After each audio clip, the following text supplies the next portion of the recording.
Do you like basketball? Basketball, no. I like, but I'm not good at. Yes, I'm not. Me too.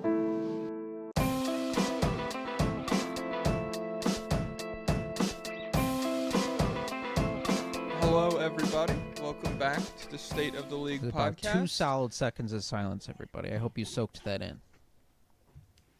Okay.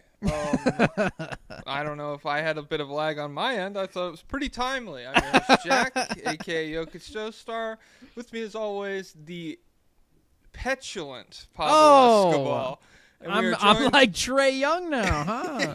yeah. Your ceiling, I mean, the skills that you bring to the table, it's one of one, but you're petulant, my guy. We are joined by the genius intellect, Ben Pfeifer, to break down the 2025 NBA draft. I'll lob it to Ben. How are you doing today? It's a little rich, but thanks, guys. Appreciate it. Like I said before, tired. It is the busy 2 days of the year for folks like me who our main thing is the draft, but it's great. It's the best. It's an extremely fun 2 days now because It's nice that they do that to you guys. Because the NBA decided that this needs to be 2 days. Yeah. Oh my god. It's 48 tired hours now instead of just banging it all out in one go. So that I bet everyone involved. At least they do like break it up a little bit. That's not the worst thing in the world. Yeah. No, it should be back to back, and then the real drafting teams have an advantage. But now we just gave some of the dumbest guys in the world 24 more hours to be dumb, like the Bulls. I don't. Whoa. Do we have a second round pick? I don't even know. I think you're shopping Yeah. it, or I think they traded it already. They traded down to 55 with LA. Yeah. Oh, yeah. okay. They 55. They have 55 now after they had 45. You know, Michael Jordan scored 55 once. So. Whoa, And he wore double 45, nickel. right? Yeah, okay. Yeah. I'm gonna be one of those. If you're one of those people who finds significance in numbers like that, basketball's What, probably like whenever you see. Oh, numerology. yeah. It's It's great if you're a numerology yeah. guy, absolutely. The clocks. They called timeout at 3:33. This team is gonna win this game. That's basketball is probably sick. No, I'll be watching basketball with my friends who like astrology but don't like sports, and they'll be like 222, and I'm like, this is perfect for you. You can totally get into this. Like this is great. Well, isn't it? Yeah, all it's big for numerology people because everyone who wore 0 has torn their Achilles, so they're shit. evil number or something. And I wear 0 in my rec league, so hopefully, Bro. hopefully my Achilles is safe. Do you Don't do a the false negative step? Yeah. Don't do the negative step. Oh god. I won't. I don't think I do. I don't think I'm nearly explosive enough to pull that off. But Yeah. Okay. Yeah. It's a full. I don't know how you guys want to do this. I assume Pablo, you're thinking every pick of the first round, grade it. Yeah, pick by Okay. pick. Well, I brought Reaction a instant. little Bill Simmons gimmick to the Oh, table. okay. I want because I'm not draft pilled. I have a few questions about every guy, but I'm mostly just gonna let you two make smart comments. Let the grown-ups talk about it. Yeah, I'll take my seat at the kids' table. It's fine. I'll just edit and upload the podcast like usual. But I do. So Make sure to post some clips too.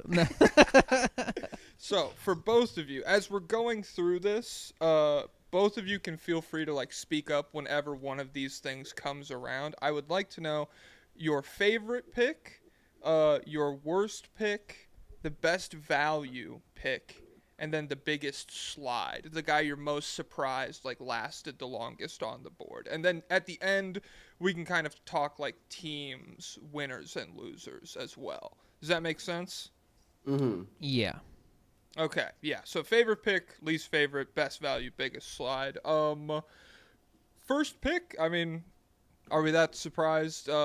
Is Cooper Flagg to Dallas Mavericks? Kind of telegraphed a few days beforehand, but it's nice to have a little bit of consistency in this line of work. Ben, what makes Cooper Flagg so goated? That's what I wrote down. What makes Cooper Flagg so goated? He is indeed goated.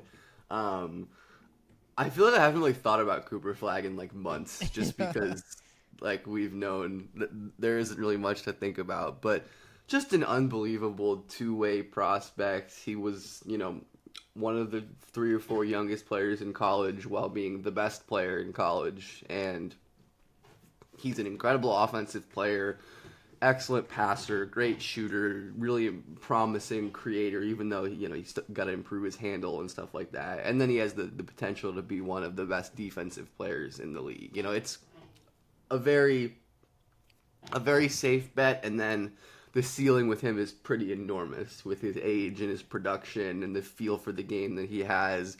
He has a real chance to be one of the very best two-way players in the league by the time he's 22, 23, and that's a pretty cool thing for a team to get. It sucks that it had to be Dallas, but it's weird.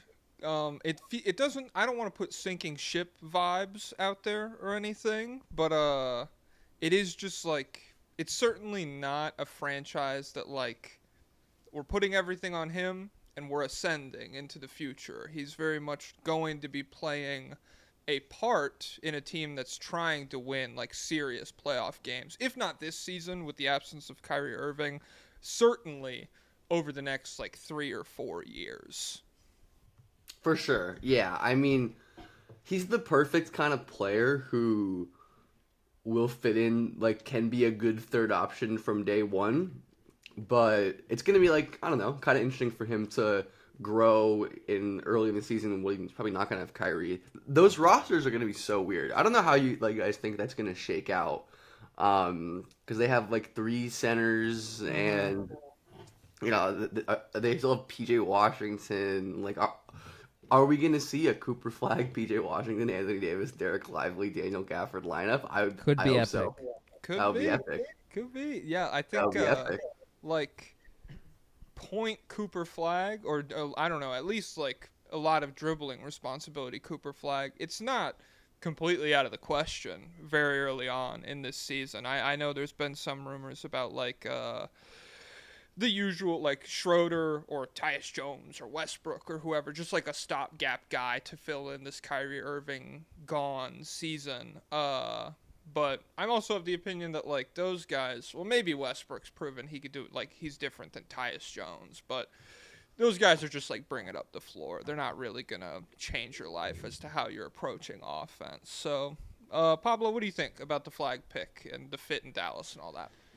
It'll be fine. Him and Anthony Davis will be very cool, but the vibes are ruined by rancid Nico Harrison and Jason Kidd. They showed them right before the pick happened. They were like on FaceTime with someone, so happy. I was so mad. I have genuine hate and disgust in my heart for these 2 fraud fools. I saw the Fire Nico chants at like the Mavs draft watch party. It's Oh like, my that's God. hilarious. It's like the only time anyone's ever been like chanting "Fire the GM" after they're picking number 1. Yeah, it's really horrible. I'll just ask you this, Ben. Who would you prospect wise, who would you think would go on to have the better career? Luka or Cooper Flagg? Who would you start with if you Luka. If you Luka. wiped Luka from your memory? Still Luka? Luka. Mm-hmm. Still Luka. I think Luka's one of like the 3 best prospects I've ever watched, with like Wemby and then just like the old games I've seen of LeBron on YouTube. Like, I think Luka's he's so good that like 16-year-old me who didn't know shit about the draft was like, why is this guy not the obvious number 1 pick? He's 18 and he's the MVP of the EuroLeague. Like, what do you mean he's not the number 1 pick? Well, I was like, well, Aiton's bigger and he's more switchable and he might be able to EuroLeague hit is threes. woke basketball still back then. It's But fake. can he do it? But can he do it on a Tuesday night in Durham? Oh yeah, he's That crowd gets rocking. I mean, the crowds in Europe are just a little bit so they're wishy-washy. So yeah, you get it going in Durham, it can be a little bit But yeah, scary. no.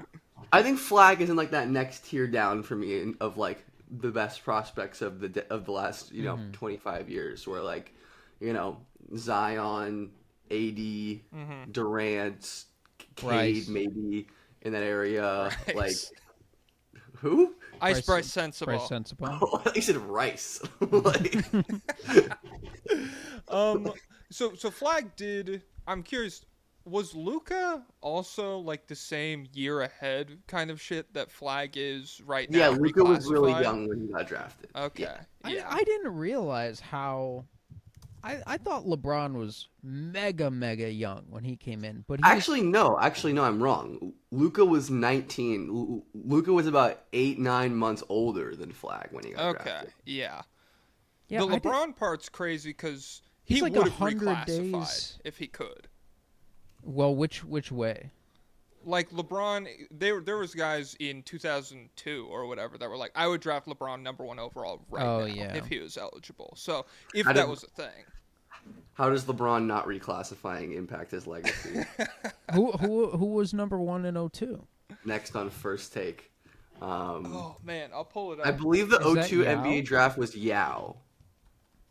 LeBron Yao in Ming. Houston? Good. Yeah, it is Yao. Oh, that would be damn the battle for #1. Yao. Was that Ming? like Yao, Jay Williams, Mike Dunleavy top 3? That's a crazy top 3. Yeah. Yes, that's exactly the top. Yao three. What a goes to guy. the Bulls instead of Jay Williams? Now that's a world I could live in. That'd be crazy. Because I think they talked about Yao back then as like a stimulus package. Like, he's going to get 1 trillion people watching your games. And it's And he going kind to of did, right? It's going Like, to get your that's- business booming. Yeah.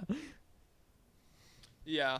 I wonder how much, and like we could be done. This is not even Flag related, so we Yeah. can push it out. But like I do wonder how much, because Harden's very popular in China too. Mm-hmm. So I wonder if like there's just like a legacy, like ripple effect of Yeah, there Yao Ming to is. Houston.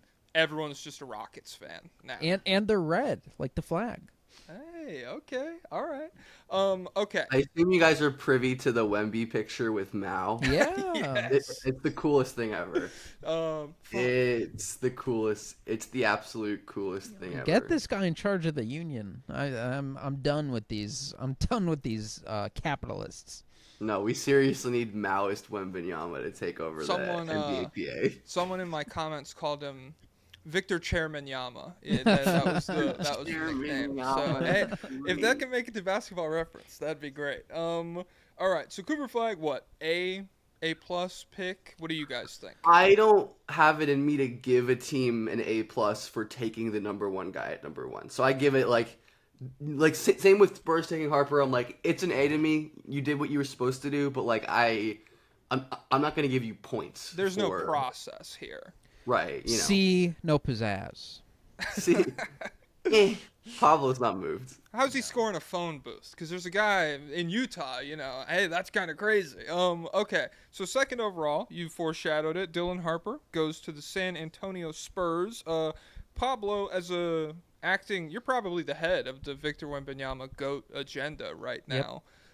I'm viewing all their picks through that lens this year. So I do want to know how happy you are with Dylan Harper as potentially like the young running mate with Wemby moving forward in their rebuild and everything. What do you like about it? What are you a little bit nervous about? All that stuff. So my ultimate dream is no defensive holes around Wemby at all. I don't think Dylan Harper will quite be that, but as for his archetype of guy, like really high-level ball-dominant offensive engine, he's better than someone like De'Aaron Fox and like a lot of these little guys. And so I like the size. I still think they could be vulnerable attacking him at some point, but still, just this is incredibly obvious fit. Like, if you pair Wemby with a guy who's big, who gets to the rim constantly, who finishes 70% of all his shots or whatever, who's a pretty good passer, just throwing, I mean, this is the guy. This is who you would want to pair with someone like Wemby. Okay, Ben? Yeah, I mean, don't have much else to say about it other than Harper was the clear best player on the board. I think he's a great fit with Wembanyama as a pick and roll partner. I think he's an underrated off-ball player and will be totally fine working off of Wembanyama. And I'm sure Wembanyama is going to make his life so much easier. He's never played with it. Like, he's never had good teammates. Okay, Like- chill on Ace, chill. Oh. Ace is, Ace is, I think, clearly the best teammate he's ever had in any kind of sample. And even then, Harper still kind of had to do everything. Like, he played at a high school without any other NBA players. his, he played in a pretty well-regarded AU program, but his teams, at least to my recollection, didn't have any other like serious NBA prospects. But I think it's going to be, definitely a learning process. But I think Harper's plenty talented and smart and skilled enough to figure that out quite quickly. And yeah, I mean, it's a great pick. I feel like I don't have a ton of. Yeah, I mean, we don't need to drag our feet on these first couple. I don't know about his fit with some of the other guys they have, like the Castle Fox, but that's their issue, not his issue. Right. That's what I'm gonna. Right. That's that's kind of exactly what I was saying. Right. It's like. I think the most important thing to get right is just like the fit with your like 1A superstar, right? Like whereas Harper may be questionable fit with your other pieces, it's like he fits great with your main guy, which I think matters when you're, because I think Harper has the highest ceiling of anyone in that room. So yeah, it is. I don't know. Seeing people be like, "Well, how's he gonna fit with Fox?" on the timeline, I'm like, oh no. Yeah, we got this all-star-ish guy for nothing, and maybe we have to move him. I don't know. But, like, yeah, we're kind of playing with house money if that's the biggest question going on right now. And it's funny, in Fox's heyday, the Kings were like, Fox, Halliburton, Davion Mitchell. We're going all in. Oh, how's Fox going to fit next to Off Night, dude? These lineups are clunky. All right, okay. Third overall, the Philadelphia 76ers. I would say this is, again, casual here. This is the last, like, real telegraphed pick that I could predict. This was pretty chalk, yeah. Yeah. VJ EDGECOMB goes to the Philadelphia 76ers. Ben, I'll throw it to you. What do you think about this?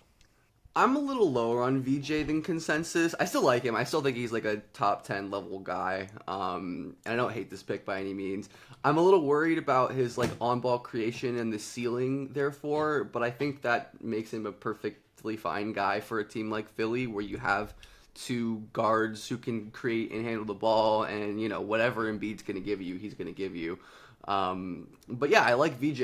I mean, I view him more as like in the DeAnthony Melton, Jalen Suggsy, Gary Payton II role, rather than like an Oladipo or an Anthony Edwards. But I still think the former is like a valuable player. Yeah. And like, I don't know, if you get like the best version of a guy like a Melton or a Suggs, or even, like approaching a Derek White with the third pick in any draft, I think you're, fairly happy, assuming, We're but a year out from Suggs being in Oladipo talks. I'm putting my foot down on that now, baby.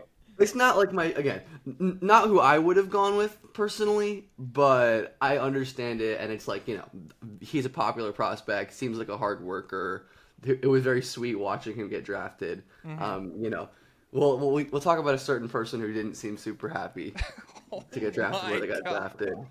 But VJ, I mean, I don't know. It's just cool to watch, like, he was clearly emotional and seems like a great dude, and yeah, he also had a great suit on too. So yes, there's some good fits out there last night. Oh shit, can you guys still hear me? Yeah, it lagged for a second, but you're good now. Oh god. Okay.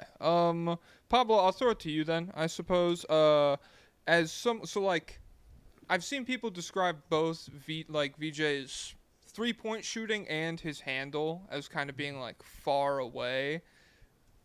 Which one of those are you more concerned about developing and like hindering how high he goes in the league? And which one do you? Yeah, I don't know. Like, do either of those jump out to you as like, oh man, this is like a make or break kind of thing for his ceiling?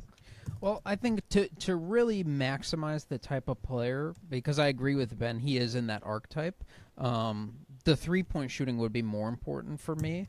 And there were like his rate of improvement over the course of the season was really surprising to me, because by the end, like, they were running actions for him to like come off screens and shoot threes sometimes. So I'm not. And then even if the handle doesn't give this guy a huge on-ball load, I still think it'll be fine enough to like attack closeouts and stuff like that. So I'm not super concerned there. My concern would be like, I love VJ. I think he's incredible.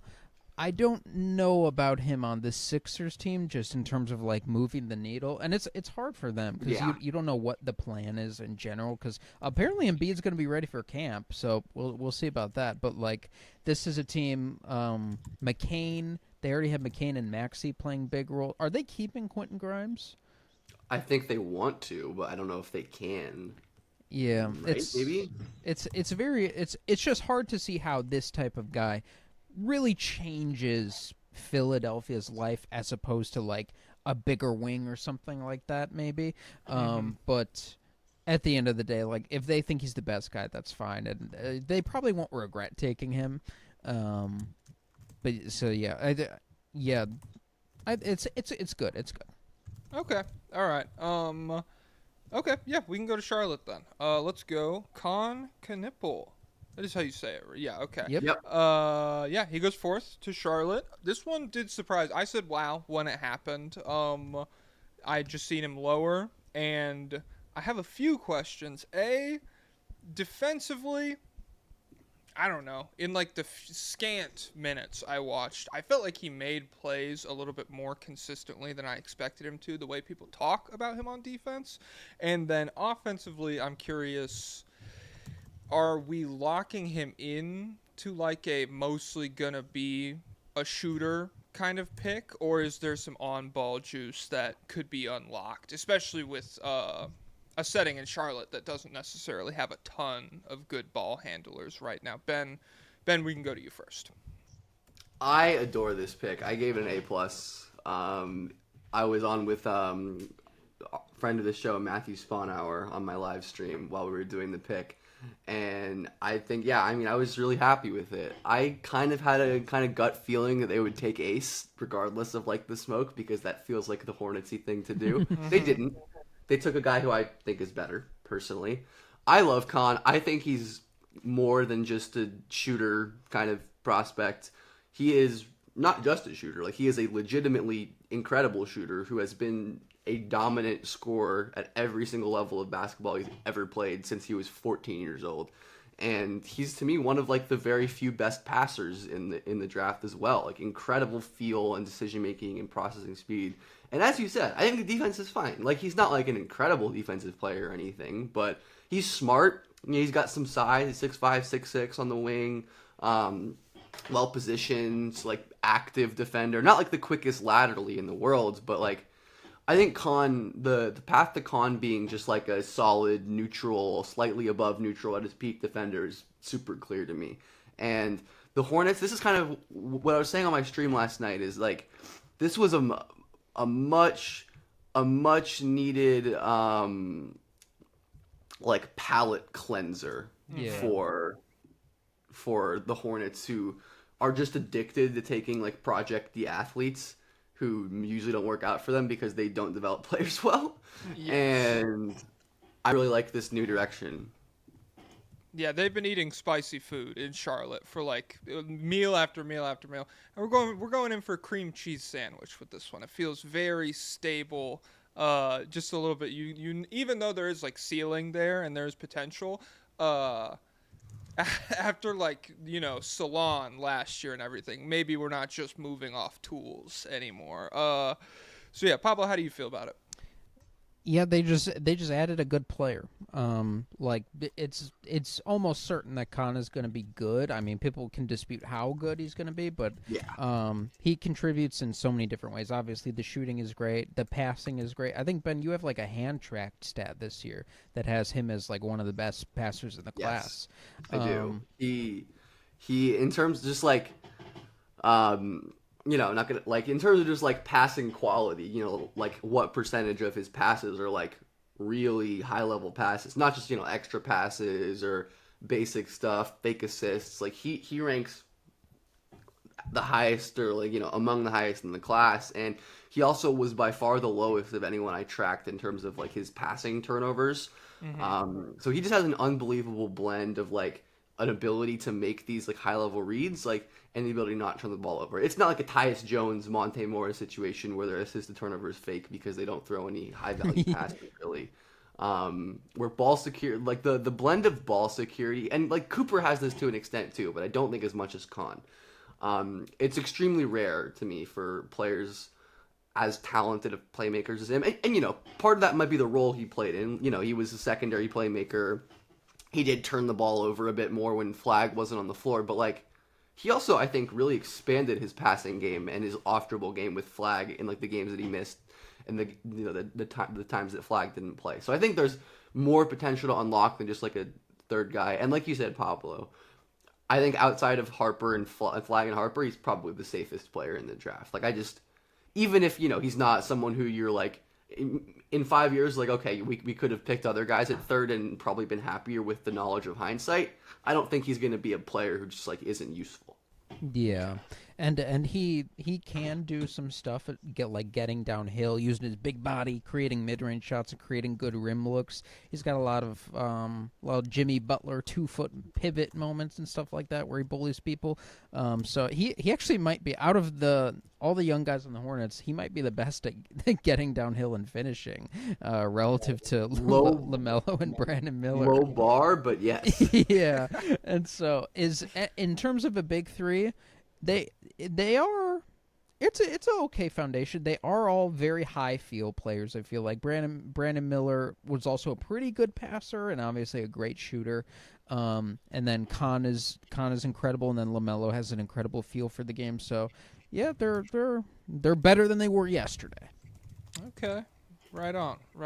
All right. Well, I guess that brings us to the Utah Jazz and Danny Ainge and the crazy star of the show. One of the crazier things from yesterday, Ace Bailey is headed to Utah.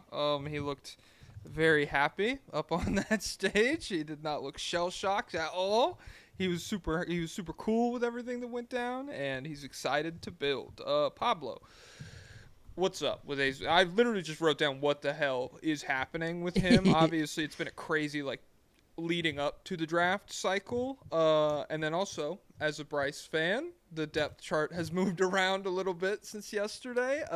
What are you thinking about this? I'll tell you what, people talk about the Jazz so much, and they talk about how many guards they have. They never say Bryce's name. They always stop right before they get to his name. He is listed as a small forward. So if they're just going to Basketball Reference and talking about the guards, that might be why that happens. That makes sense, because he is sort of a mini power wing, is maybe the most accurate way to describe his game. But, yeah, so Ace Bailey, one of the better mid-range shooting prospects that we've seen. And so him and Bryce could create an incredible mid-range tandem. But no, it's interesting because they said Ace Bailey told the Jazz, I don't want to play for the Jazz. And they were like, we don't care. That kind of tracks with Danny Ainge, and he's just like, you know what, I'm going to take the 6'7" guy, 7-foot wingspan who has some offensive upside and defensive upside, and because, I mean, there might not be that many more no-brainer options here. We'll just take the talented guy. And so Ace Bailey gets a lot of criticism and a lot of valid criticism, but I think when you carve through, there's a big statue of him, and it's him taking a contested jumper, and it's and so people are like, I don't want this guy taking contested jumpers like that. When you chisel through, there's a different version of him where he's cutting to the basket off ball, where he's protecting the rim. I think Ace Bailey scaled down into a role, has a lot of winning traits, and I even think he's not as bad of a passer as he seems. When he does pass, he can make. He's not like a zero. Like, he might be better passer than Kobe White was as a prospect.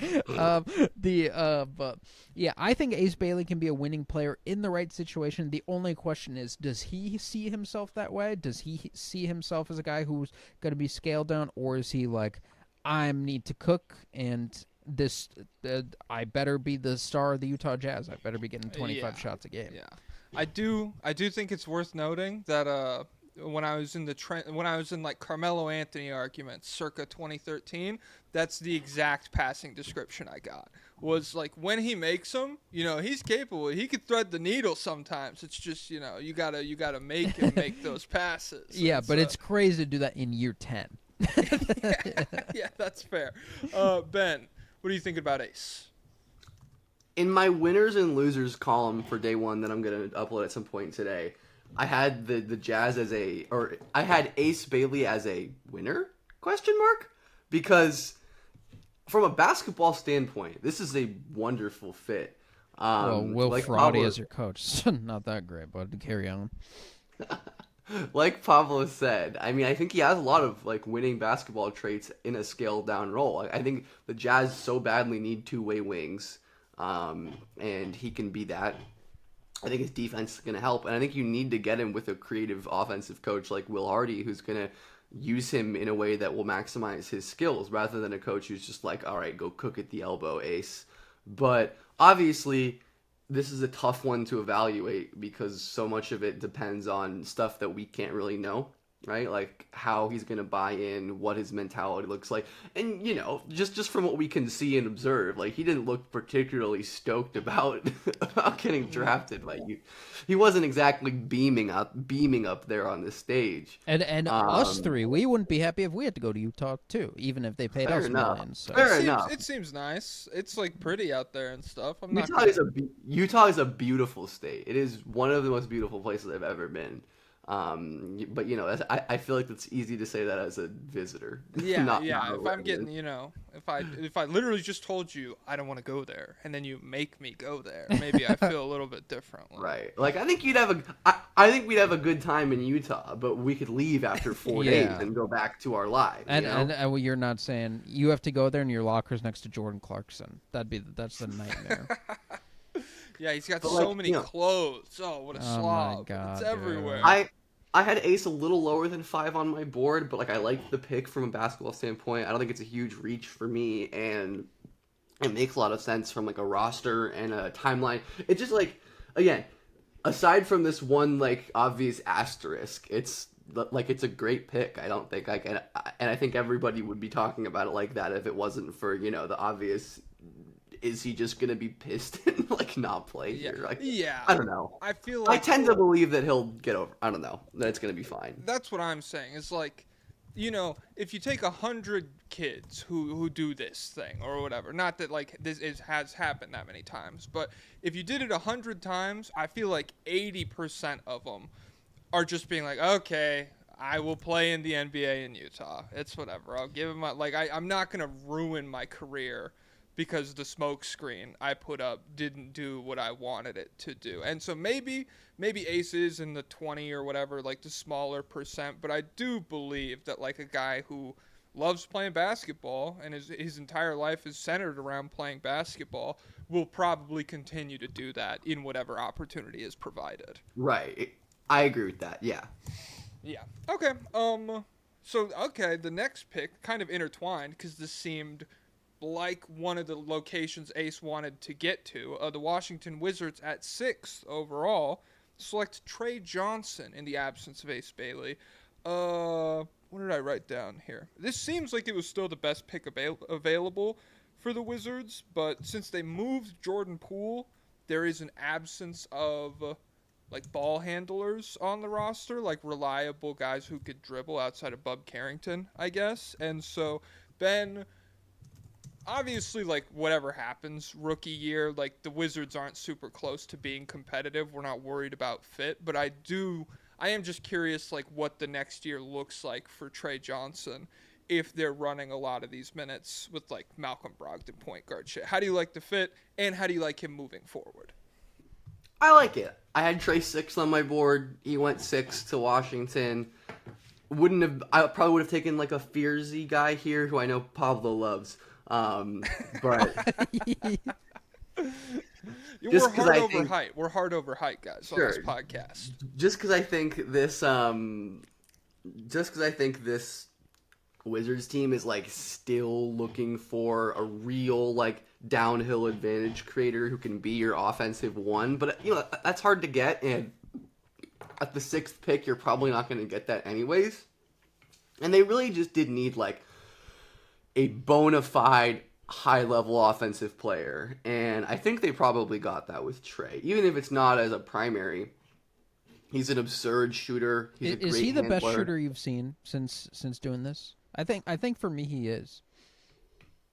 I have to think about it. He's certainly up there. I mean, like I don't think I'd begrudge anyone for. I mean, he had one of the best shooting seasons in the last 10, 15 years as a freshman, right? Like he certainly is up there. I'd have to think about it, but he's definitely probably up there. You know, it's like it's hard to compare him like the 4-year guys, like a Sam Hauser or like a Kobe Brea, or like I guess he's not as good of a pure shooter as those guys, but he's a better shooting prospect because he's younger, right? Mm-hmm. And he did this at such a young age on crazy high volume. Yeah, Trey's a ridiculous shooter. Off movement, off the dribble, great touch from all over the floor. I think the fact that he is such a dynamic movement shooter means that he can be like more than just a guy who you give the ball to. And I think I trust Washington. They're clearly committed to like giving their young guys chances, giving them the ball, doing what they're gonna do. And I'm certainly a fan of that. But yeah, Trey, I mean, the only other guys since 2008 drafted with his kind of 3-point volume, free throw, and mid-range shooting numbers since 2008 were Jimmer Fredette, Cam Thomas, CJ Wilcox, RJ Hunter, and Joseph Young.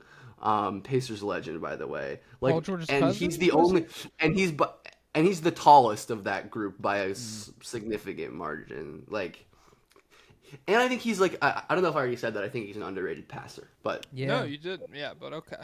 Well, yeah. I like it. I think it's cool. I'm a part-time Wizards fan, and so the Ace Bailey pick surprised me. But I don't want to shit on Fears, and we could lead this into the Fears discussion, I guess, because he comes right after this. The 7th overall pick, Fears, goes to the New Orleans Pelicans. And I was a little worried about the Wizards taking him. I preferred Trey just because I'm scared of small guards. But Ben, you told me in the DMs you'd make the Fears case to me. You'd argue the upside here, and so I am curious to hear it. well, the fact that he's a Pelican makes this harder. Yeah. Okay. Yeah. I'm so This is like the most conflicting draft to me because I mean we'll talk about like they take Fears and Derek Queen, both of whom I had in my top 5, but I don't think I could have envisioned a worse. Yeah, situation be bottom for them. 5 team Like fit. it's so weird. Like for we'll get into the Queen trade up. Like for Fears, it's like he's a value by my board. If I generally agree with the idea of you should not take someone who you believe is like a star, has that level of ceiling because of pieces on the roster who may or may not be long-term pieces. And like I hated the DeJounte Murray trade at the time. I don't think like that's a particularly controversial opinion. I don't mind Jordan Poole, but like it's just strange. And like you have Jordan Hawkins there, but fit aside, I think Fears has a real chance to be one of like the better like small guard initiators. My vision for him is something like Kemba-ish at his ceiling, where I really believe in the shot, obviously, to give him that projection. Outside of the 3-point shooting numbers, which are shaky, like he shot the ball in volume. He's an impressive pull-up shooter from mid-range. He's got great touch, great free throw shooter. Like he has everything you want to project the guy to improve as a shooter. Obviously, super young. And I think it does matter that he was like the youngest, like one of the youngest players in college basketball, and carried a pretty dog shit Oklahoma team to the tournament. He was in the SEC. That's Yeah, hard. true, and was pretty efficient doing it, and had his best kind of stretch of the season at the end of the season, which was great after struggling in conference play. You're like, oh, he was the fake early season merchant, and it's like, oh wow, he actually had his best games in the tournament against UConn and Kentucky and Georgia. But yeah, I think his level of handling and advantage creation, I trust a guy who can consistently beat defenses the way that he can. And I think the main swing skill to me is just going to be the finishing, where he is a really poor finisher, and some of his like vertical athleticism and size limitations can definitely hamper that. But I think he has enough touch and strength and physicality. Like his free throw rate was excellent for a small guard. His floater numbers were great. Like his touch around the basket is great. So I think there are enough avenues to become a solid enough finisher where I feel comfortable projecting him as a potential, like, either a lead guard at his ceiling or like a really good, like, complement, like second offensive guy next to a big initiator on another team. Is that team going to be New Orleans? I don't know.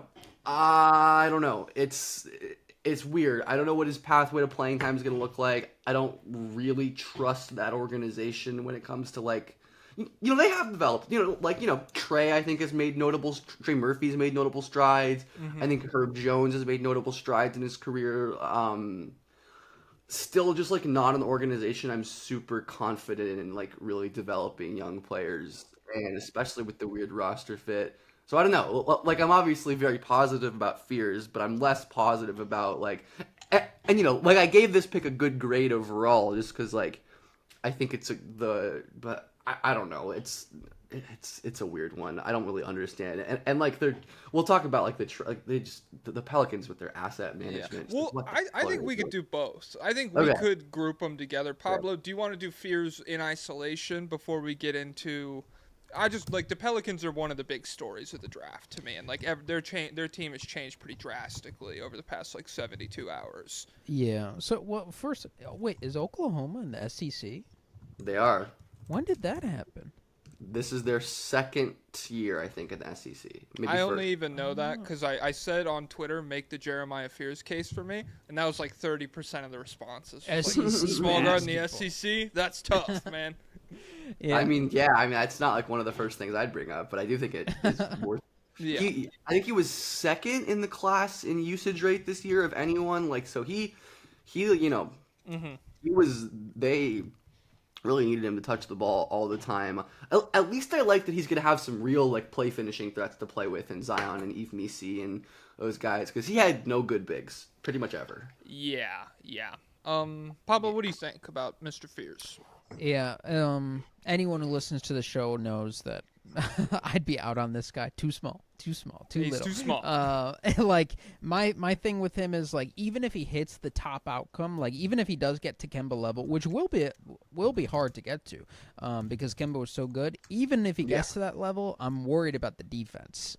So I just think like this genre of guy, I'm just out on this high in the draft. And it's funny because I do kind of see like coming off the heels of a TJ McConnell run, I see the bones of a TJ McConnell in Fears off the bench, where just a guy who gets all the way to the rim all the time, not necessarily the best finisher, and he has a good mid-range game. And so, yeah, later in the draft, I could be cool with that, and if the idea was like getting him off the bench and doing that kind of stuff.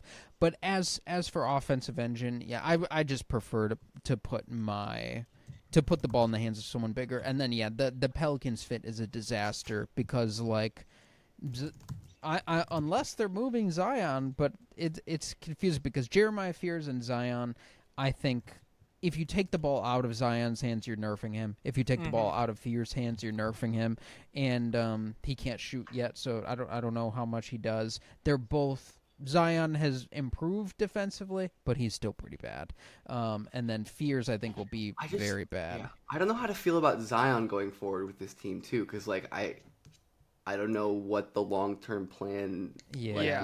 Well, to is. me, everything that happened would scream Zion's probably not going to be here, except for the fact that they traded their unprotected first-round pick next year. So what, like, psychotic? Wait, that's what they gave up for Queen? It's the best. It is unprotected 26 most favorable of Milwaukee or New Orleans. It is genuinely one of the most stunning things I've ever seen an organization do, and it's so conflicting to me because like.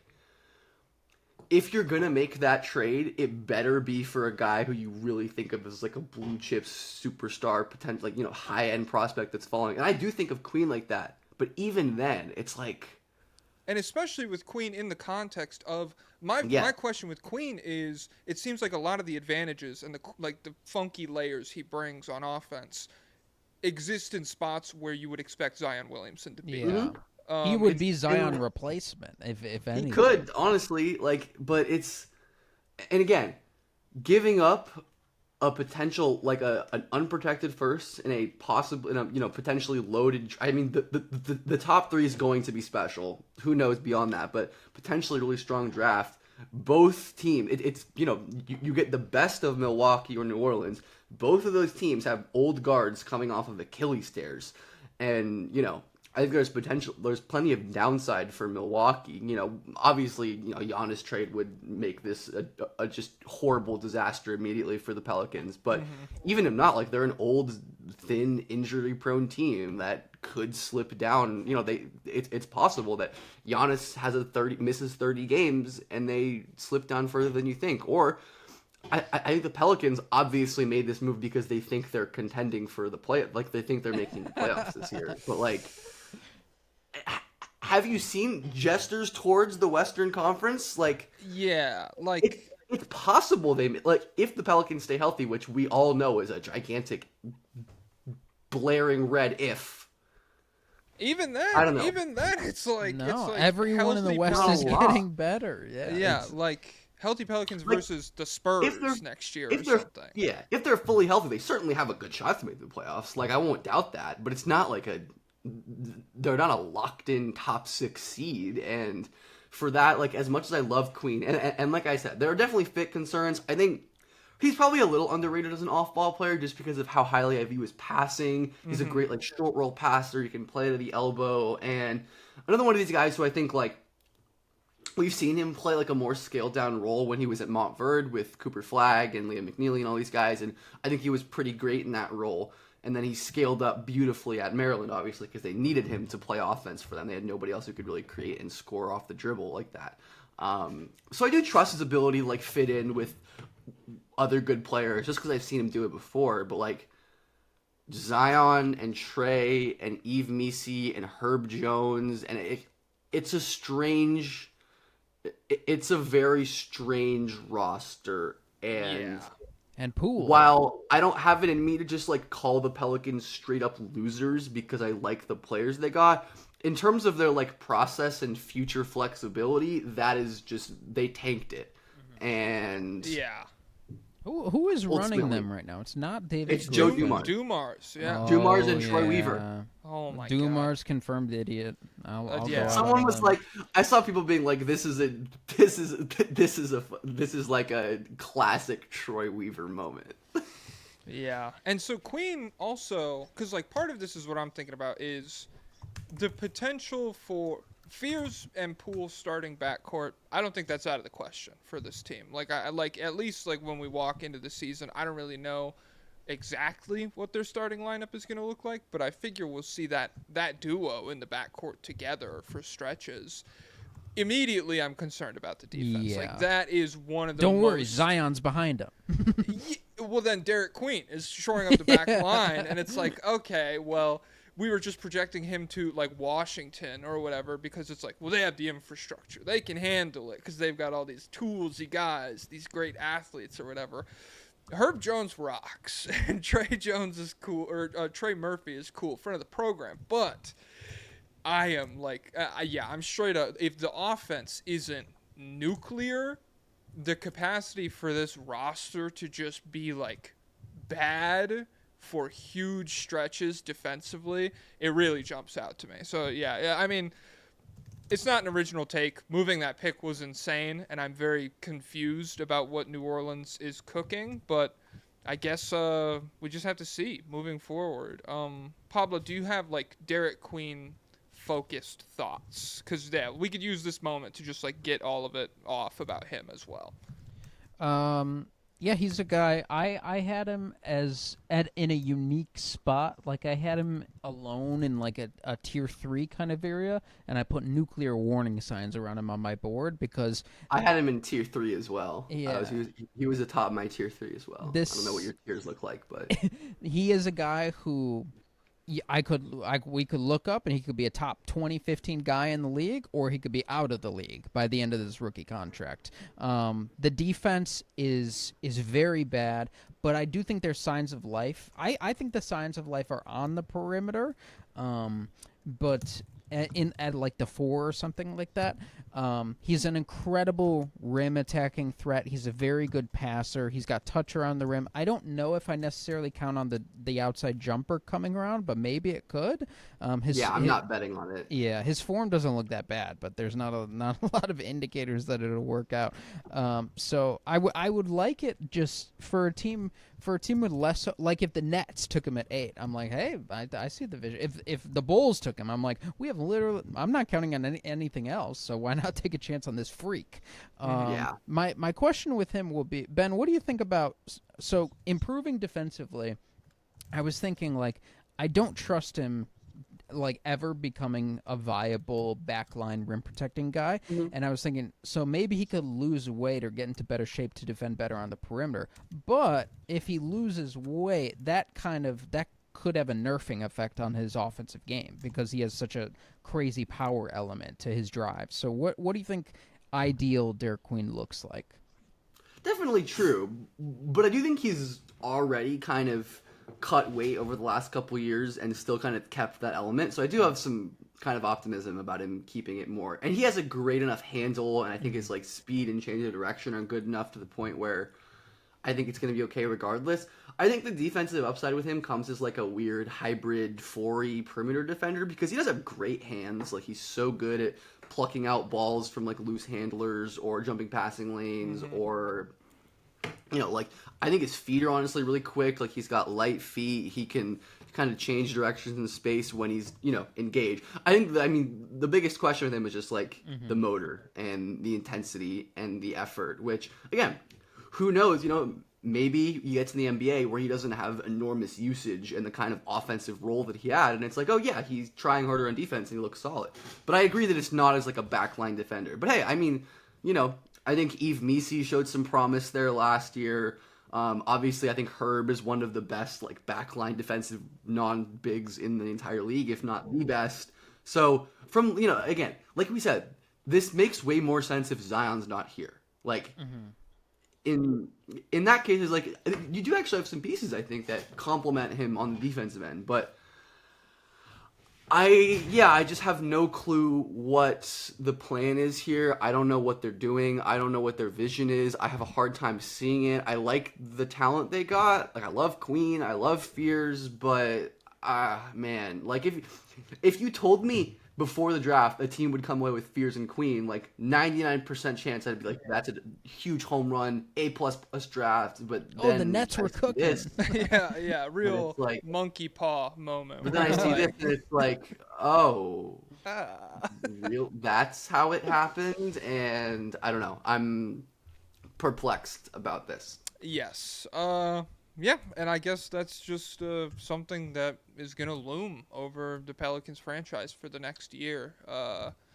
That's very much in line with like some of the Suns picks that are floating around out there where I'm just like watching and being like, you know, it's coming up. That's coming due. So if we get 30 Zion games next year or something, I mean, or if he's gone, like I do think there's a genuine chance he gets traded this offseason. So I have no idea. But we can move it to another incredibly perplexing decision at 8th overall. The Pelicans were cooking something scary. The Nets were cooking something scarier. DEMIN! It's EGOR DEMIN, correct?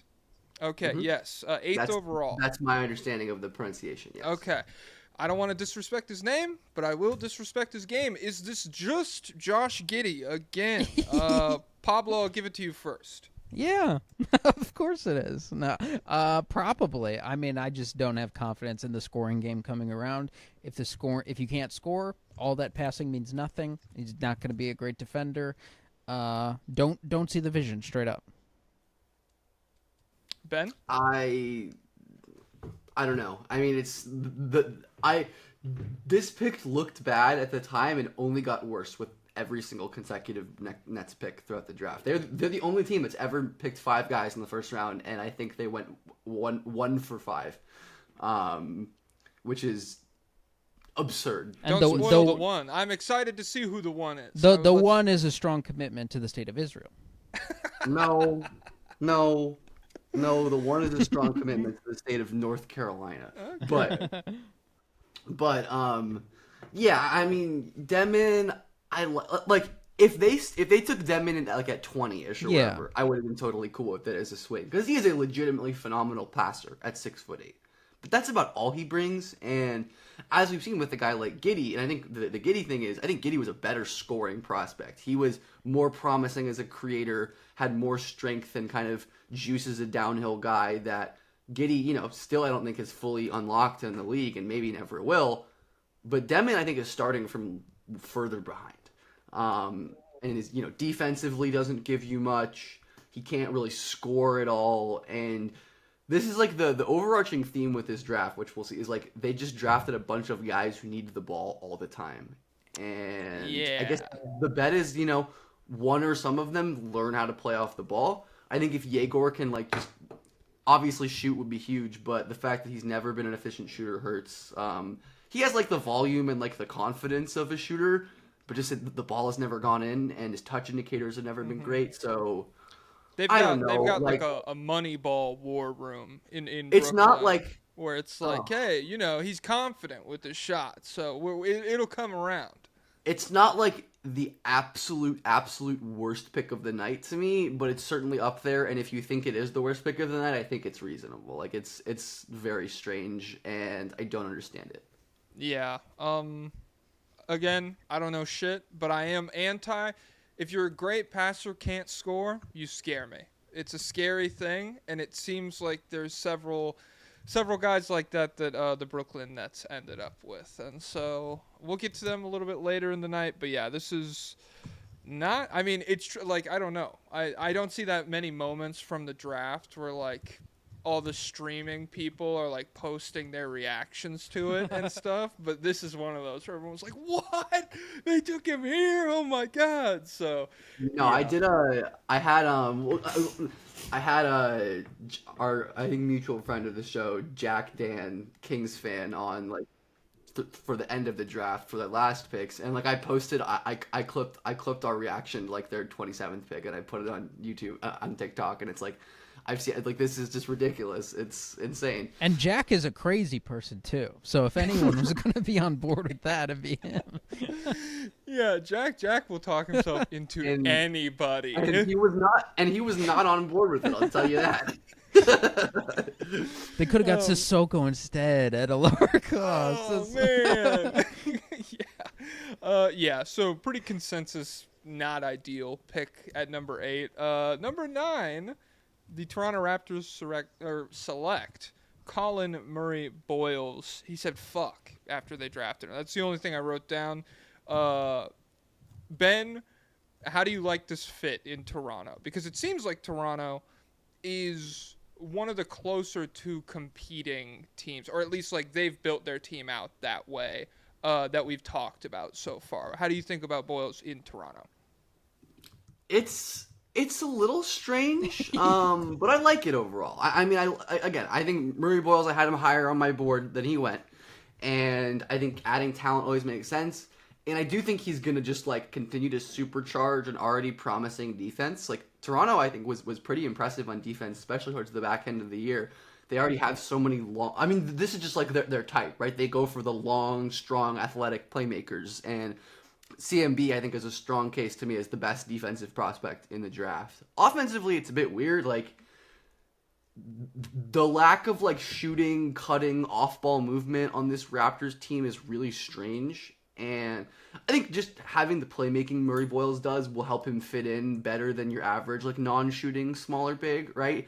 But the Raptors are like, too far from contention to be ignoring guys they view as foundational talents for roster fit. And, like, I wouldn't think they would think that way based on how they're building, based on trading for Brandon Ingram and doing all this. Like, I would think that they would prioritize a shooter, a fit, like a Malwash here, maybe. But Yeah, it's crazy they drafted in a way that, like, I would draft if I were them, but I didn't think they would do, if that makes sense. Like, I like the pick overall. I like Colin Murray Boyles a lot. So, but it's also one that's like certainly not to the extent of like the Pelicans or the Nets, but but it's at least one that makes me go like, I wonder. Is there any reporting? Do you know, Ben? Did the visa have anything to do with them passing on KHAMAN? I never saw anything legitimate about that. I mean, I remember the rumors and like this stuff swirling. I was never able to confirm. Like, I never read anything, and I asked around for some people I know in the know, and I was never able to confirm that as anything real. So I generally just assume those things aren't real until there's locked in confirmation. We do the other thing. Everything's real here. Well, the visas were pulled, but we just don't know if they have an answer for whether or not it's like whether or not that's like a legitimate factor in these teams' decision making process. Like, it seems like it just seems like I doubt a team like would really pass on a guy like that if they truly viewed him as like a high level prospect. Also, Malwash, they're just like wonderful guy who I am definitely rooting for. Like, if you've ever seen like a Duke TikTok, he's the best. He's incredible. I don't know if you've seen the one of him at he was at some museum with like some like music related it was like the Rock and Roll Hall. I don't know. It was some kind of music thing, and he was just like, they were just like, who's this guy? And he was like, and, you know, just giving the most hilarious, like, wholesome answers. Yeah, he's goated. Yeah. Pablo, do you have any CMB thoughts? I mean, because I'm MALUACH pilled to the max. And so Yeah. he's right around the corner, but we could. Pablo, do you have any CMB thoughts with Toronto and all that? I'm not as into Colin Murray Boyles. Ben, would you say is he the guy this year for Draft Twitter? I think Draft Twitter is very into Colin Murray Boyles. I think it's him or SENGUE. Yeah, yeah, for sure. I'm not crazy about it saying. I mean, I don't know. I don't like. There are people on Draft Twitter who have CMB like top 3, which I push back against. But I see. Even as someone who's higher than consensus, I push back against that. But yeah, very draft Twittery, absolutely. Yeah, they're like he's the next Draymond Green for sure. And then, but we've heard this before though about Usman Garuba and about Grant Williams, and it is kind of funny because Zach Lowe, I don't even think he would know how high the Grant Williams talk was when he was on Draft Twitter back in the day. But someone was telling him about absolutely gives me shades of. Not only Grant Williams and PJ Washington were the two in that class that people were really in on, these complementary forward types. And honestly, I think there's shades of both in Murray Boyles, where I think those have kind of informed my thoughts on him. Like, I think if you're getting PJ Washington at the 9th pick, you're generally going to be stoked. Yeah. But obviously, the problem is that's not. PJ had shooting optimism, right? Like I don't. Right. Do you think? I don't think he's ever going to shoot. Colin Murray Boyles. I think there are worlds where he's an excellent star level player without a great jumper. I think that's tougher to see in Toronto, though. Yeah. Like, with Scotty and RJ, who, like, I think RJ has become a lot better and more willing as an off-ball player the last, couple years, but he's not, the best at it. Scotty, I think, is certainly best with the ball in his hands. Ingram, while... has had seasons of being a phenomenal off-ball player when he shoots a lot of threes and buys in. Clearly seems like a guy who prefers to play with the ball, if it's his way. So it's really only Grady Dick as your foundational pieces who were legitimately awesome off-ball guys. And Jacoby Walter. Yeah. I do want to give him credit. I think he had a solid rookie year, but yeah, it's again just getting all these funky defensive hybrids. You have Mobo, you have Murray Boyles, you have Scotty. It's a very much a draft Twittery kind of nerdy roster. Yeah, it's a very sticky starting lineup, so it's hard to see how he can just him and Scotty on the floor together. I feel is rough, and just all these guys the spacing issues will be trouble. Deciding who has the ball will be trouble. But when I think about it outside the lens of this guy having to be a future starter, I think this is the kind of guy who could be a consistent part of a playoff rotation, off the bench. He's a very good defensive player, very good passer, and just has juice coming off the bench. So I don't know what they're building either here. I don't know who is long term and who is not. But he's a guy who I think can be on the floor in playoff games. I don't know about the end of playoff games, depending on your roster, because the shooting is a concern, and he can't really jump, so I don't know about as a finisher in the NBA how high he's going, but it's not the worst pick in the world, but I definitely would have taken come on. It's come on. Well, you guys, let's do it then. 10th overall. Come on. Oh, what a nice guy. To the Phoenix Suns. I didn't want him to go here. I'm not gonna lie. I would have even the Raptors, where it's no point guard, whatever. At least it's Scotty's a great passer. Yeah, lengthy defenders that he could anchor, be this crazy big at the back line or whatever. And then obviously, I was pushing for the Hawks to move up. Him next to Trae would have been so sick, or even him next to LaMelo at 4th, I thought would have been dope. But he ends up in Phoenix, the team with 5 shooting guards, where I respect Booker as a pick and roll player. I think he's a solid pick and roll operator. But the rest of Jalen Green, no. Bradley Beal, no. And then Royce O'Neal and Grayson Allen don't even dribble. Ben, how much do you like? Come on. How much do you like him on the Suns? Are you worried about this fit for him offensively, or just like I don't know. To me, this feels like he's a guy where the spot he lands can really alter the trajectory of his career, and this feels like a spot where it's a little murky starting out. What do you think?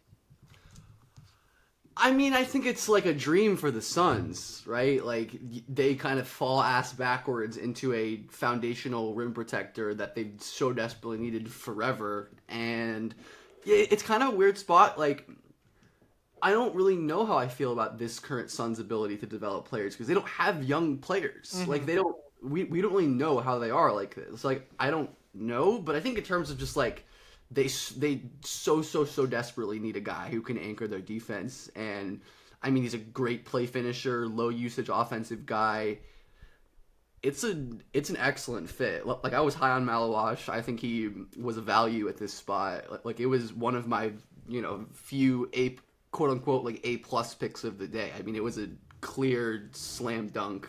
Even though Phoenix, especially with the Mark Williams trade, which was a little odd. Which happened at the exact same time. It's like, they're getting 2? I thought it was good. I thought the Hornets were acquiring 10 there. That's what I thought was happening in the moment. But that wasn't the case. And I mean, I guess I get it from the perspective, they gave up 29 and kind of a fake future first. And they're a team that's had such horrific center play that I get wanting to be we just want to have bodies in the room. And so I don't think it was a bad trade to get Mark Williams. Just interesting. I don't know. I'm just very much on because I agree that's where the Suns are at right now. So for me, I'm not swinging on a guy who's 30 games a year and being well, maybe he's 60 games a year for us. Yeah, I probably wouldn't either. I'm just saying I understand the thought process. Yeah, It's not so incomprehensible like some Brooklyn decisions, but Oh my God. Yeah. I was pretty high on Donovan Clingan last year as well. I liked Clingan a lot. And obviously they're not KHAMAN is much rawer. Come on. It's so fun to say, man. He just started playing five or whatever years ago. That's the tagline that comes along with him whenever they cover him on the draft. And so I'm curious how you feel about them as to me, Clingan walked in last year and we got to look at he's going to be knocking on the door of all defense teams and stuff. Do you feel like we could get a rookie season like that out of KHAMAN? Are you expecting maybe more reserved minutes? Because I also saw some stuff about his conditioning as well. Do you think that's a part?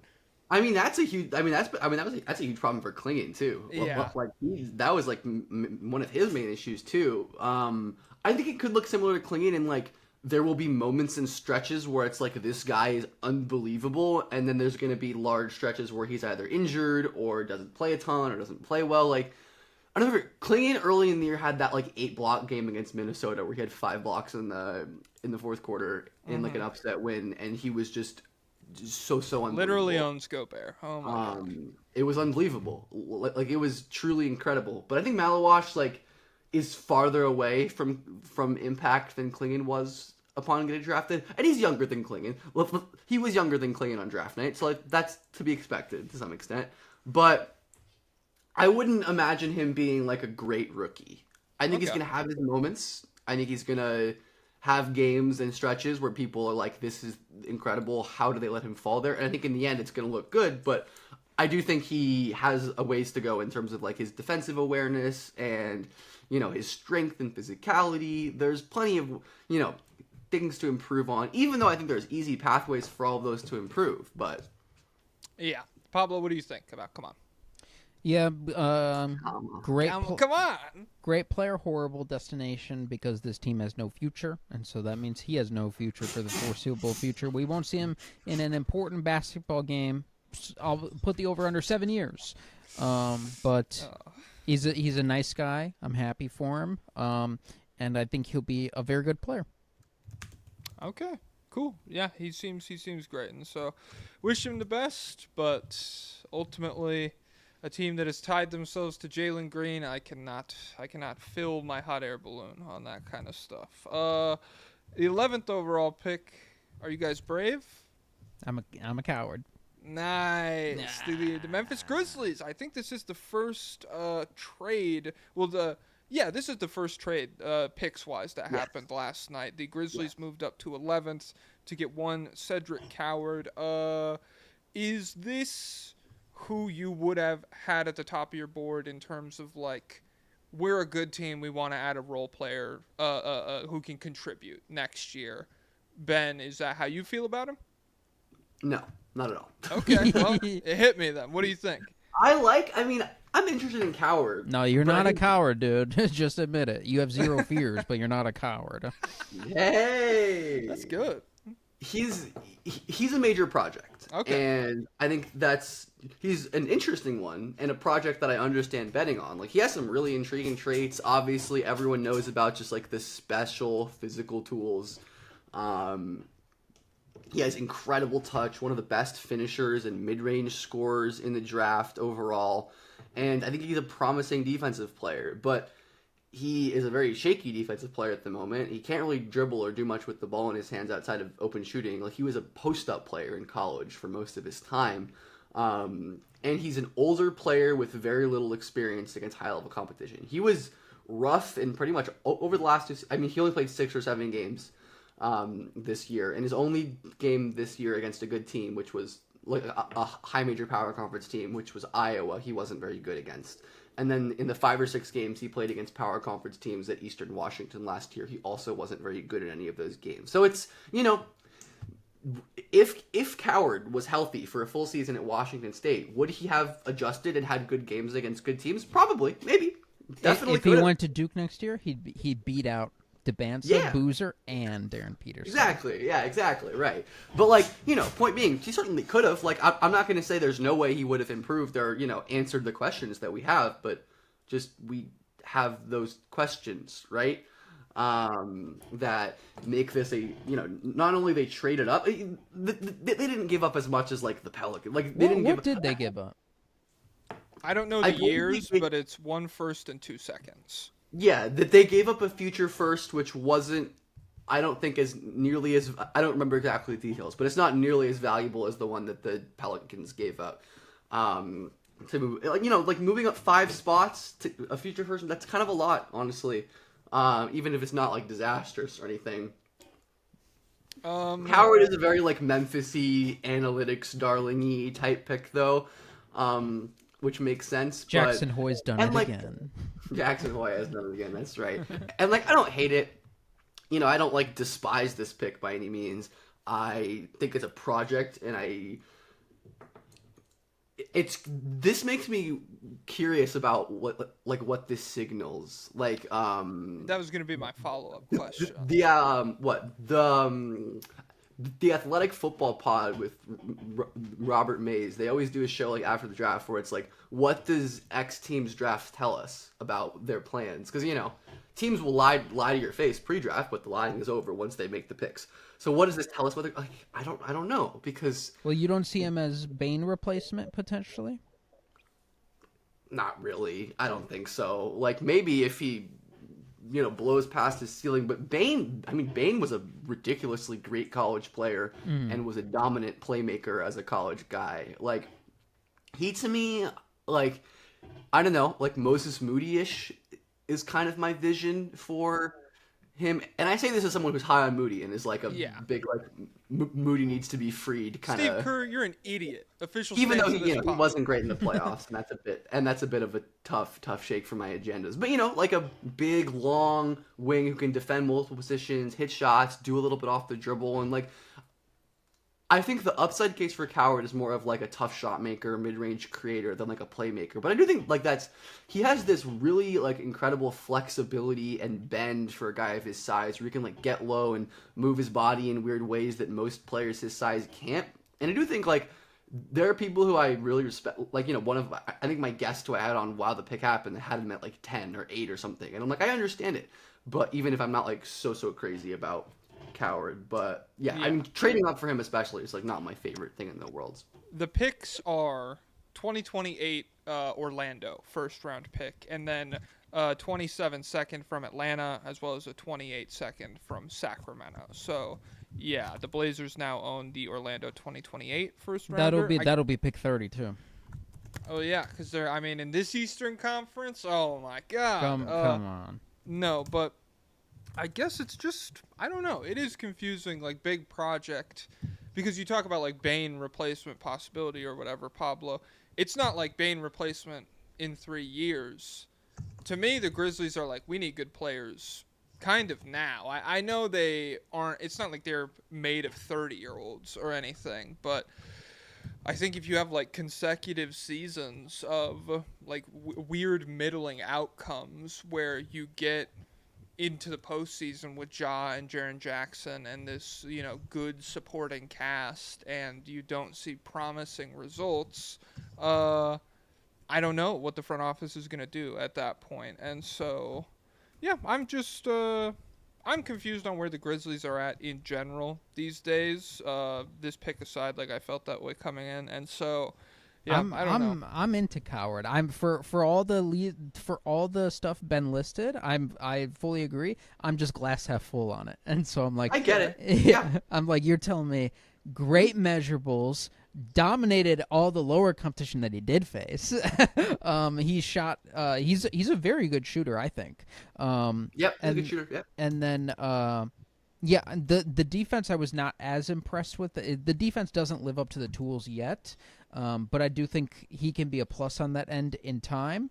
And I see him as like you brought up that he can't really dribble, and I think of, well, Bane Bane can dribble, right? But he's not getting to the rim. He's not like an incredible ball handler. Yeah, and no. so he's improved across his career, but not like nothing special. Yeah, so Coward not the passer that Bane was, and probably not the pull-up shooter, but maybe, I think my hope would be that he is just like, the idea is you're slotting him in as like a Ja sidekick or just some kind of sidekick on this roster, and you hope that maybe with, even though you're sacrificing probably feel and like passing stuff, you hope for higher creation upside, because I think they did. Maybe they were a little scared after this OKC series, which it's OKC, so nobody has OKC's defense, but Bane really struggled against those guys. And so I think you take a guy with more conventionally attractive tools, and and then he's a great mid-range shooter. He's not better than That's so fun. That's such a hilarious way to talk about Bane's wingspan. More conventionally attractive stuff going on.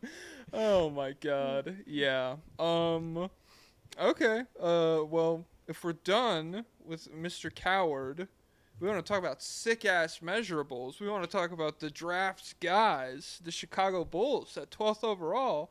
Take one Noah Essenge. Pablo, it's your team, so I'll give you the floor. How do you feel about the pick? I like Pablo, the Bulls. I like him, but do I have any confidence that the Bulls will develop him? Of course not. Whoever my friend was texting me asking about the draft, and he's like, so there's no one there, so not too much excitement. I was like, even if we were getting Cooper, I wouldn't be excited. I'd be momentarily excited, but I think, God, he's just going to leave because we're going to run this into the ground, absolutely. So I do like Noah Essenge. I do kind of see the vision. They want to just play bootleg Pacers ball. They want to run up and down the court at 200 miles an hour.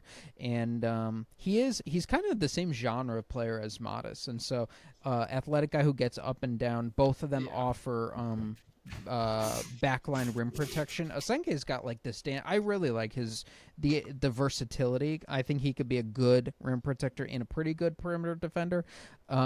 He's obviously got the free throw rate that everyone gets excited about, so maybe that means there's something there beyond. My prayers would be Jaden McDaniels, but maybe there's. It'd be a miracle if he lived up to that, because no one ever works out for the Bulls.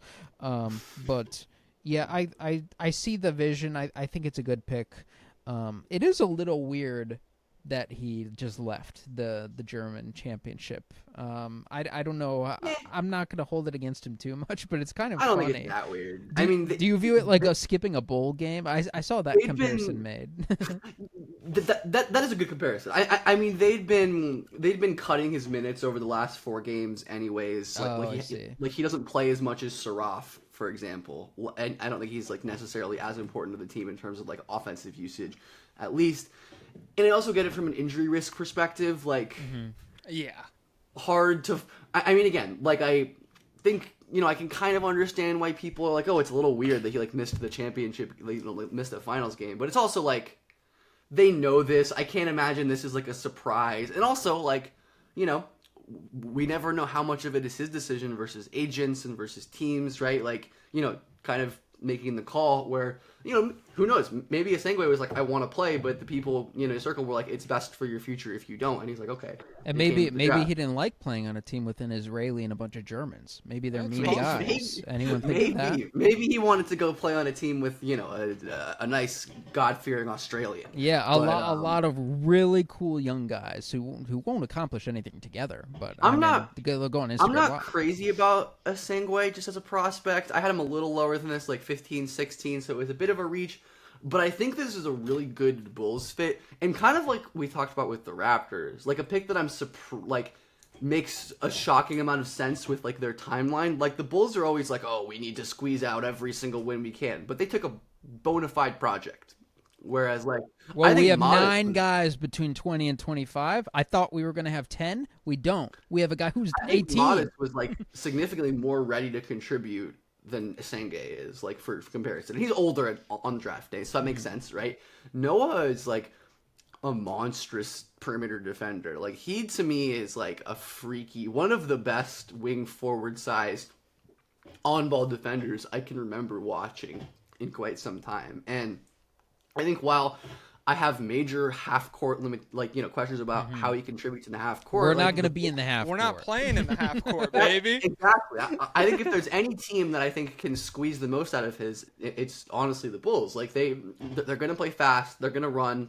He's going to be effective, just like pushing in transition and using his great stride length and athleticism to get downhill. So I'm not crazy about like the raw value, and I agree with you that like I just don't really trust the Bulls to develop guys. But in terms of like, I don't really care much about like roster fit, like oh they needed a small forward or a power forward or they already had a point guard. But he makes a lot of sense in terms of like their play style, what they like to do, their timeline in terms of what kind of things they need. They need star vets, they need high end talent. And just like their ecosystem, right? They play fast. They want to operate a certain way. I think Essengue helps them do that. So overall, even though I'm not like who I would have picked here personally, I would have just taken Queen or Sorber and thrown a party. But like I'm cool with this one. I understand it and it makes sense to me. Do you think I think it's he'll a shoot? great spot for Noah. Mm-hmm. Do you think he'll shoot? He'll be able to shoot or no? Maybe. Like, he's kind of like my answer for a lot of these shooting questionable guys. I think there's a good chance he can make open spot ups, but I doubt he's ever going to be a threatening shooter who, like, playoff defenses really have to account for. Like, in most of his outcome range, I would guess the plan will be against him in the playoffs, leave him open, make him beat us, which is obviously... If that's the case, you're not a shooter. It's crazy that you got him and Giddey, because it's like playoff setting. We got 2 leave them opens here, baby. The thing with the Bulls is like, we all know that they're not going to do what they should do. Yeah, we all know that. It's like so to me, there's like no point analyzing them through that lens. Like most teams, you have to think like a caveman. Through the lens of they're most teams don't telegraph their plans like the Bulls do, but like really telegraph plans, what they've done makes sense. Yeah, that is fun. I don't know. It's just funny to be like if you're a teacher or something, and there's like a toddler who's like upset, you can't be like, well, a grown up. Well, you have to imagine. Why would a child be upset about this? That's how you have to look at all the Bulls moves. It's like, why would a child be putting together this basketball team? Okay. Oh yeah. Okay, so we talked. We did Queen. We talked Derek Queen and everything. 14th pick, Spurs take one Carter Bryant. What was the trade here? I don't think they trade. No trade. This was their pick. This was the Atlanta pick from. This was the Atlanta pick from the DeJounte trade forever ago. Yeah. This is like when DeJounte went to Atlanta. This is one of the 3 firsts. Is this the last pick? It's the first. They have It's their the first? they have the unprotected next year, and then an unprotected pick swap the year after that. Thank God that Onsi Salah seems to be cooking now, because, man. I know. Like, I tweeted Atlanta should build New Orleans a statue out front just for the way that they have just kind of, like, that should be a franchise killer, that trade. So the fact that they pivoted out of it in any meaningful capacity is crazy. But, yeah, so Spurs take Carter Bryant. Earlier, I meant to say, when we were talking about Jeremiah Fears, I always kind of, like, we talk about, like, maybe this smaller guy could be something. Are we taking a swing on a guy who could potentially be a franchise cornerstone, or is it better to, cool your jets and take a guy who makes your team a better landing spot for if you get, like, a really great pick in the next season? And from what I was reading, just looking around, Carter Bryant seems to be like in the latter camp there. So again, from the Wemby Go angle, how does this help my guy and everything? Pablo, what do you think about Carter Bryant helping out the Spurs in a potentially very difficult Western Conference next season? I'm into it. I think he's kind of an unspectacular player, but I think he's just can be he could be a part of a playoff rotation. You can see the vision. If he's hitting jumpers, then this guy's pretty good defender and pretty versatile defender. And I just see him. You're not plugging any holes in Wemby's ship, and that's all I want. Okay. Yeah, I think it's an excellent pick. I mean, I was lower on Bryant than consensus, but I think San Antonio is a perfect spot for him. Like, they're not going to ask him to do much on offense outside of spot-up shooting, which is good because that's the thing that he does. Yeah, I'm a big fan of it. His defense is great. He's like a low-usage, low-maintenance player. It's a good spot for him to just develop. I don't think there's going to be a ton of pressure on him to, develop into more than he kind of can be on offense. And yeah, I mean, he's an incredible perimeter defender. I love his weak side shot blocking. Like a lot of 18-year-olds, has a ton to clean up in terms of decision making and awareness. But I don't have a ton to say about it. Like Pablo said, it's kind of like a boring pick, but boring complimentary. Like, it's boring in a good way. It's it's not boring in like they did a boring pick. It's like, they did a boring pick. It's like there's drafting nothing really a good left guard in football. Yeah, Nice. Yeah, exactly. It's like you're getting a guy who's going to beef up the trenches. It's not the flashiest pick in the world. This isn't a guy who's probably going to be making all-star teams anytime soon or ever, but like... We're just protecting the quarterback at this point. That's all we're worried about. Yeah, exactly. You're not going to be upset with Carter Bryant in a couple years down the road. I don't think so, at least. Well, so, yeah, people will be upset because they're like, Chinese Jokic went. How many? 2 picks later? Come on. True. But Yeah. yes. Well, before we get to Chinese Jokic, I guess the reigning NBA champions have to take the Georgetown Jokic. 15th overall. I mean, it's so... I don't know. Like, I know they have picks every year until the end of time or whatever, but every draft, whenever the Thunder, like, pop up on the board, I'm like, okay, Nuggets don't get one this year, but here we go. They just have another. It's sick. So, yes, Thomas Sorber goes to the Oklahoma City Thunder. Ben, I'm interested because you said a few picks ago, you're like, I would have taken Queen or Sorber and thrown a party. So you fuck with Thomas Sorber then? Oh yeah, this was just like a gluttonous rich get richer type pick that is just upsetting to everyone who doesn't like the Thunder. Like it's really disgusting how they just kind of, it's like, oh, we're just gonna like wait for the good player to fall into our lap. And like I think the only thing that I really wanted the Thunder to address is like front court depth, where you have Chet obviously, who has had a couple injuries throughout his career that have kept him out. Hartenstein has injuries, and he's only around for 2 more seasons, at least under their contracts. And I think Sorber makes perfect sense as someone to develop as a future Hartenstein replacement if that's the plan that they want to go with. Like, brilliant passer from the elbow, from the post, good short roll passer. He has nice touch. I think that the scoring is my main worry with him, but like, he's playing on the team that just won the title. They don't need him to score. And then defensively, I think he just adds more rim protection to a team that, sometimes needs it when they have injuries or certain lineups. I think they can use the rim protection, but like monster paint protector, not necessarily like a switchy defender by any means, but like I think I think he can be similar to Hartenstein as a perimeter defender, where it's like this guy can kind of hold up in space sometimes if you have to switch him laterally, but you don't really want him guarding the perimeter if you don't have to. But of course, the Thunder are the defense to insulate a guy like that, right? And I think he accentuates their strengths. He helps with their quote unquote weaknesses. It's a great pick. It's one of my 2 or 3 favorite picks of the night. Okay.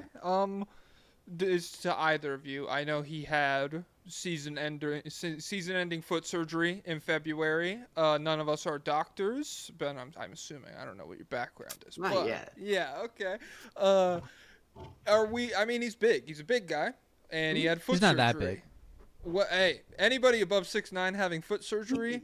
I'm saying he's it not on the that pod. tall, but he is gigantic. Yeah, his wings would be or his arms are a problem on an airplane, really. His wingspan, his standing reach. I think he was one of the heavier players in the draft. It's like I don't know if I don't know if it's a graphic or a chart or something where some guy I didn't look into verify how true their process was, but I think someone was like, yeah, the strongest correlation of any combine, quote unquote stat for NBA success was like body fat percentage.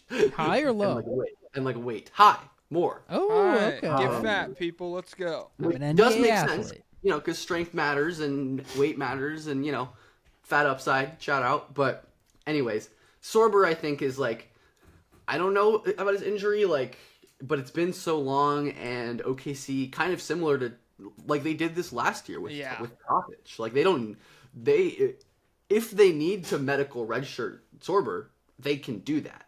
There's no downside to just getting him in the building, being like, okay, we think because some teams who are not the Thunder might want to play him, because we need to sell tickets, we need to win games, we need to develop him and rush him, into playing time before he's perfectly ready. But OKC, it's not going to be the case. If they deem hey, we think this guy needs to sit for a year because we're unsure about his foot, we just want to make sure you're okay long term, there's not going to be anything, they can do it. There's zero consequences to doing that because they probably don't have a spot in their rotation. Oh, certainly don't have a spot in their rotation for him next year. And that's almost certainly why they traded their second first round pick. It's just because they don't have rotation spots. Yeah. Pablo, what do you think about it? With the injury, he's not one of these guys who's a super dynamic mover. So you're not when you watch him, you're not thinking this guy's bound to explode like Evan Mobley or a lot of these guys that we have where it's man, he's running around a lot and he has got a weird funky body. This guy, he's pretty conventional, so I don't think he's gonna do anything to really explode that foot too much, like Joel Embiid or something.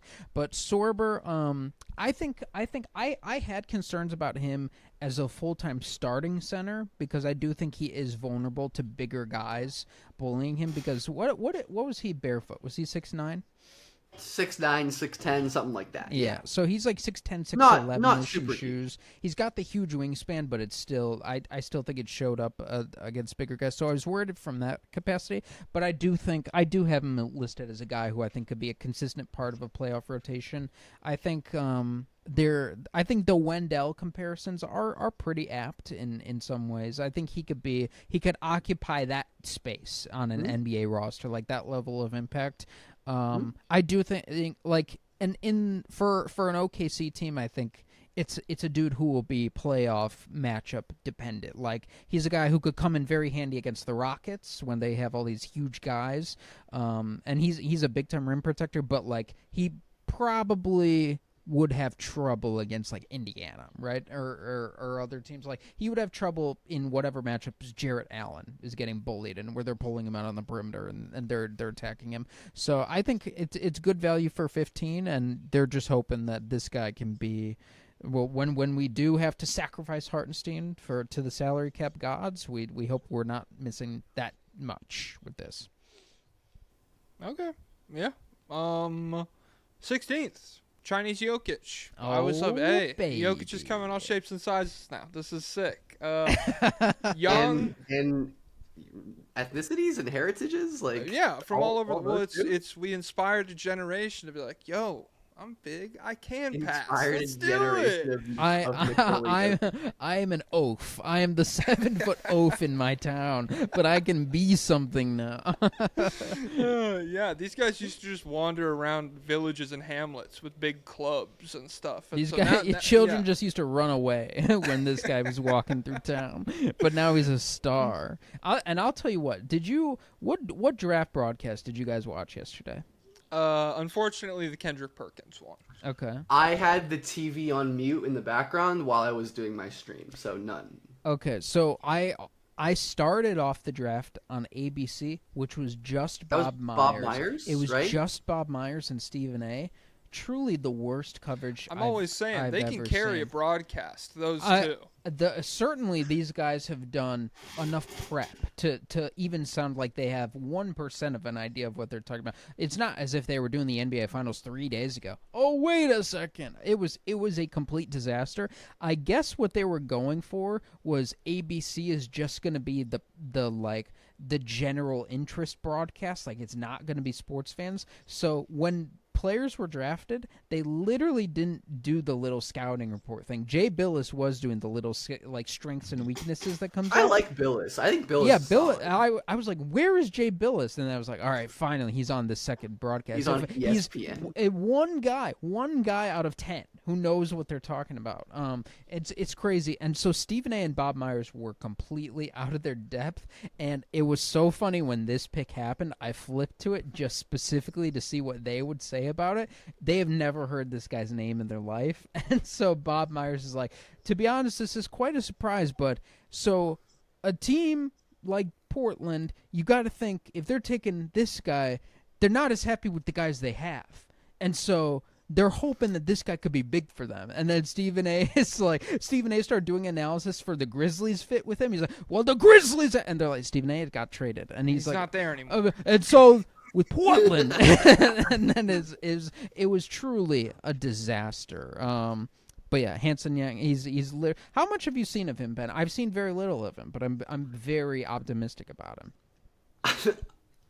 I've seen a decent amount, and I'm not a huge fan personally. Boo! Non-believer.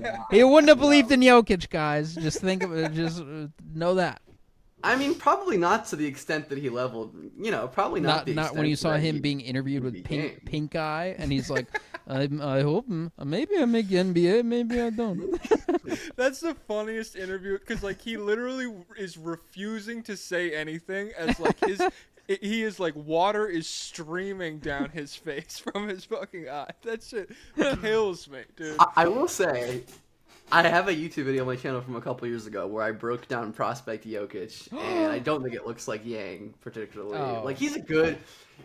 I liked him as a second-round flyer because he is huge. He's got great footwork. He's a good post scorer. His passing is great. I think he might be a smidge overrated as a passer because he's a great standstill post hub. You give him the ball at the high post or the low block, and he can read the floor and make passes to cutters, but if you ask him to process on the move or do stuff like that, I don't think he's necessarily as good at that. He can be a little clunky and robotic. And of course, the defense and the athleticism are major concerns. He definitely got a little bit better as the season went on, but I do still think he's pretty far behind as a defensive player. I mean, this is just I think it's kind of fun, and I'm happy and I'm stoked for him. He seems like a good dude.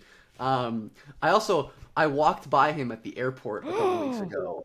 Enormous human being, one of the larger people I've ever stood next to, And incredibly proportional for that size, right? He's got a short wingspan, which I think helps that. If you just saw a picture of this guy, you could believe he's 5'8". It's really crazy. With no reference in the photo.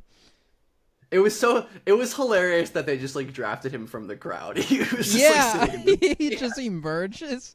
It's that guy's a plant. That's the audience plant. The 7-foot Chinese guy in the white suit. I've seen, he seems like a great kid. I mean, I have nothing but hope for him succeeding. But how's his stationary rim protection? Is he at least someone who could survive and drop or no? I think so. Yeah, I think he can be a drop guy. But I'm confused by the fit with Klingon. I don't really understand that one. Just because you took a drop big who, you know, Klingon tried to take some threes this year. I'll give him credit for that. Like, he took some threes this year, but I don't necessarily think of Klingon as like a shooter, right? Necessarily, but like defense, shooting, athleticism make it hard for me to, like, how does he exist without the ball in his hands? You know, like he's a solid screener. He can rebound a little bit. Like, those are some additive skills, but like his block rate, well, like, he's a solid shot blocker. I'm like 7.1% block rate was just below 50th percentile for centers drafted, you know, over the last however many years. Like, he's a solid shot blocker, but I don't think he's necessarily good enough. And yeah, the athleticism to me is quite concerning. The physical translation, and simply, I mean, it would be disingenuous for me to say I liked this pick after I had him in the 40s on my board and then took him in 16, right? So like, I wish the best for him. I think it's fun, and I like Mike Schmitz putting his balls on the table. Yeah, I was gonna say, do you think it's a Schmitz pick? I certainly could be. I'm pretty sure Schmitz has been in on Yang for a good amount of I'm pretty sure Schmitz would have been talking about Yang back when he was in the public space. So it certainly could be a Schmitz involved pick, but I don't know. I mean, maybe Joe Cronin really liked him too. I mean, he must have if he took him in at 16. But also extra points to Portland for trading down and picking up assets. So like, in totality, even though like it's not an F pick overall, because like they did trade down and get good assets from it, even though I think like in a vacuum it's this, it was like this thing in terms of just like number on my board minus number where he went, it's like the biggest reach of the night. The Blazers, they're like, oh, you hated him at 16? Well, until the Grizzlies called, he was going at 11. So this is good that we at least moved. What do you make of his competition level? So who faced higher competition, him or Cedric Howard? Oh God, probably Yang, I guess. Like, I've never watched. So how bad is the Chinese league? It's worse than all the. It's not a bad leagues, league, right? It's not a bad league. It's worse than like your Euro leagues, your French leagues, your Spanish leagues. Maybe similar-ish to the NBL. Really? Because like there is a lot of physicality, and of course there's a lot of like former NBA players who go to the Chinese league, but it's certainly not like the best league in the world. Like, I believe like the leading scorer in the Chinese league this year was like Edmund Sumner. Was it like 50 a game? And like, you know, like it's the kind of league where like you have your TJ Leaf and Jared Solinger and Kenny Lofton are the ones dominating the team, right? So like, there's definitely some talent. Did he match up against Kenny? He must have. I actually don't know if I would have. I don't think I ever watched a game where he played against Lofton, but he must have. I mean, Kenny is on, I think, I can't remember what team. I think he might be Shanghai Sharks. Yeah, I think it's the Sharks. Is he Shanghai Sharks? They certainly played the Shanghai Sharks, so. If he shuts down Kenny, he can shut down anybody. Yeah. Well, we just talked body fat percentage. That's the biggest correlation to NBA. So, like, the guy who's arguing against that, he's like, Kenny's in China right now. So, I guess that's not waterproof. Wow. Oh, man. All right. Hanson Yang to the Blazers. 17th. I actually have no idea. It's Beringer is French, right? Johan Beringer is like the closest anglicization of like Joan Beringer. Joan Beringer to Minnesota Timberwolves. Yes, high level defender, crazy athlete. My big question here: do we think the Wolves are possibly bracing for Naz Reid's departure by taking a big man? You think that's the move here? I think this was very much a front court contingency plan kind of move. Even if they keep Naz Reid, I think they need more big man help. Like, they obviously like to play small and they're good with their small ball lineups, but I think having more flexibility for an actual 5 behind Gobert makes sense. Like, I'm not crazy about Beringer, but I didn't mind this pick at all, just because I think he's the kind of swing that makes sense. He's a really, really phenomenal athlete. Like, you know, he needs to improve as like his pretty much everything in terms of ball skills and feel and passing and like positioning and awareness. But just in terms of like a raw physical tools bet who has a crazy motor. He's going to add value on the glass, like a shot, like he's an incredibly good shot blocker. And there's obviously a ton of potential for him to, you know, I could totally see a world where he's having like Gaffordish kind of impact at some point in the future. You know, like nothing necessarily world beating, but a pretty playable, possible starting center. And I think that's a solid thing to get at this point. Yeah.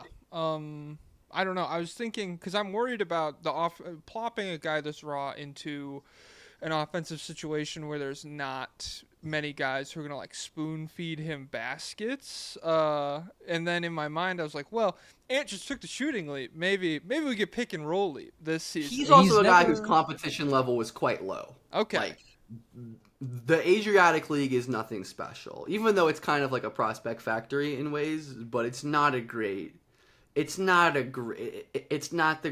league in the world for sure, especially in terms of size and like physicality. Like, it's one of which, like, I don't want to knock him for this because he dominated in a way he's supposed to.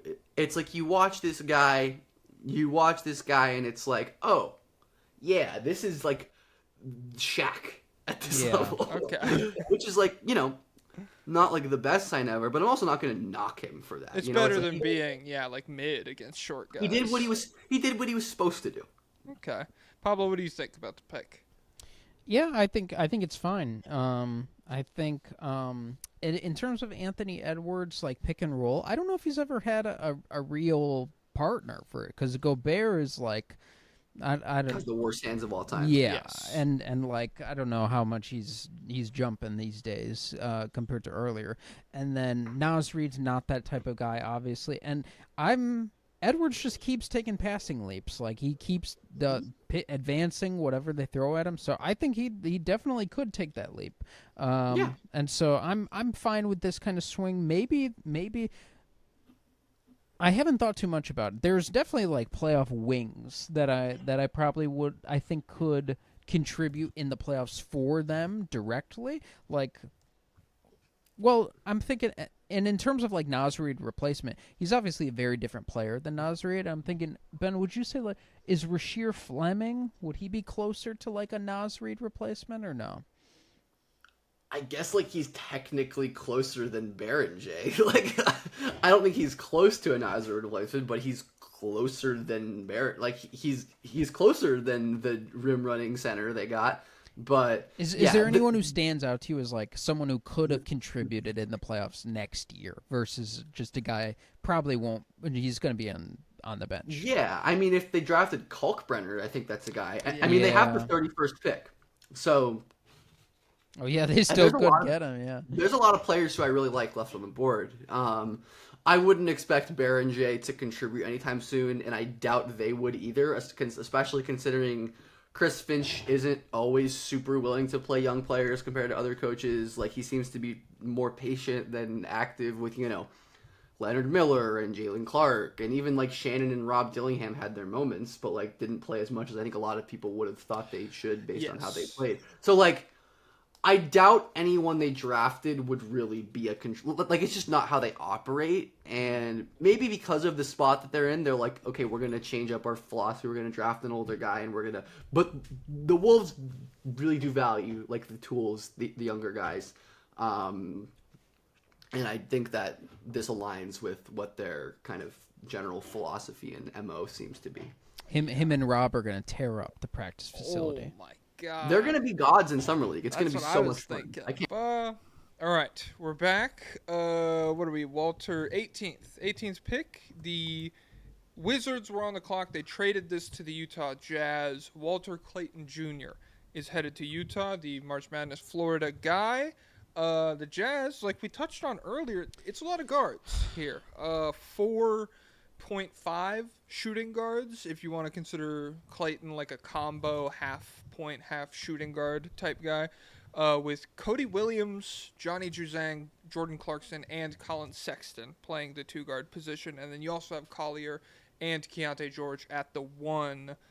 I wonder if we're doing what is the draft signal to us, are we getting a little bit of culling of the herd this This offseason? is giving me, It feels like all of these shot-making combo guards we've drafted. Sorry, Pablo, it's not looking good.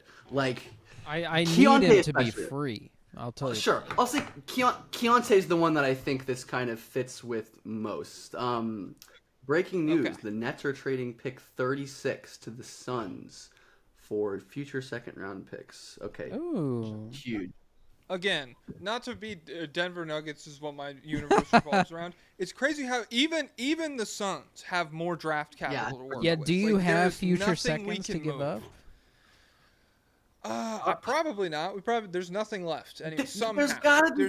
We made gotta one be able to trade. pull it out somewhere, right? Like, Yeah, I mean, truly, Calvin Booth is like, it's like whoever the guy was in the USSR who's like, you grow onions by salting the earth, and then like famine sweeps over the entire nation. That's Calvin Booth for you, ladies and gentlemen. anyway, Oh my Walter God. Clayton. All right. I mean, I like it from the perspective of they traded up like a very modest price to go get him,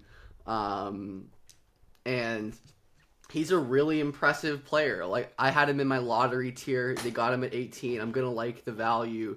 Special shot maker who I think can really play off the ball as well.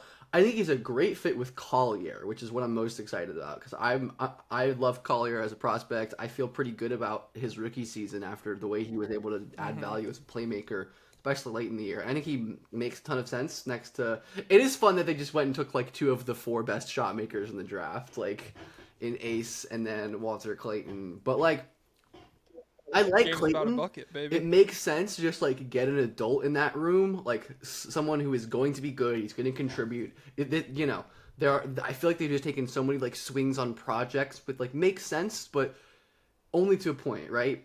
And Clayton is someone who I'm confident is going to be at least a useful player, and someone who I don't like I said, just like an adult in the room. You know, someone who's going to be useful, who I think has potential to be way better than that, but like. Someone who you're not going to have to worry about as much as maybe, you know, your Cody Williams type players. Yeah, it is crazy how fucked up everything seems over there, even in spite of all-star forward Markkanen and like guys who, I mean, Clarkson and Sexton have been around, but it does feel like adult in the room is like a very good thing to throw into this mix a little bit. And so, yeah. Pablo, how do you feel about it? Too small. Oh, okay. No, I really am not into it because small guard. So I think like even if you get to the highest levels of the playoffs, it becomes tougher for him to play.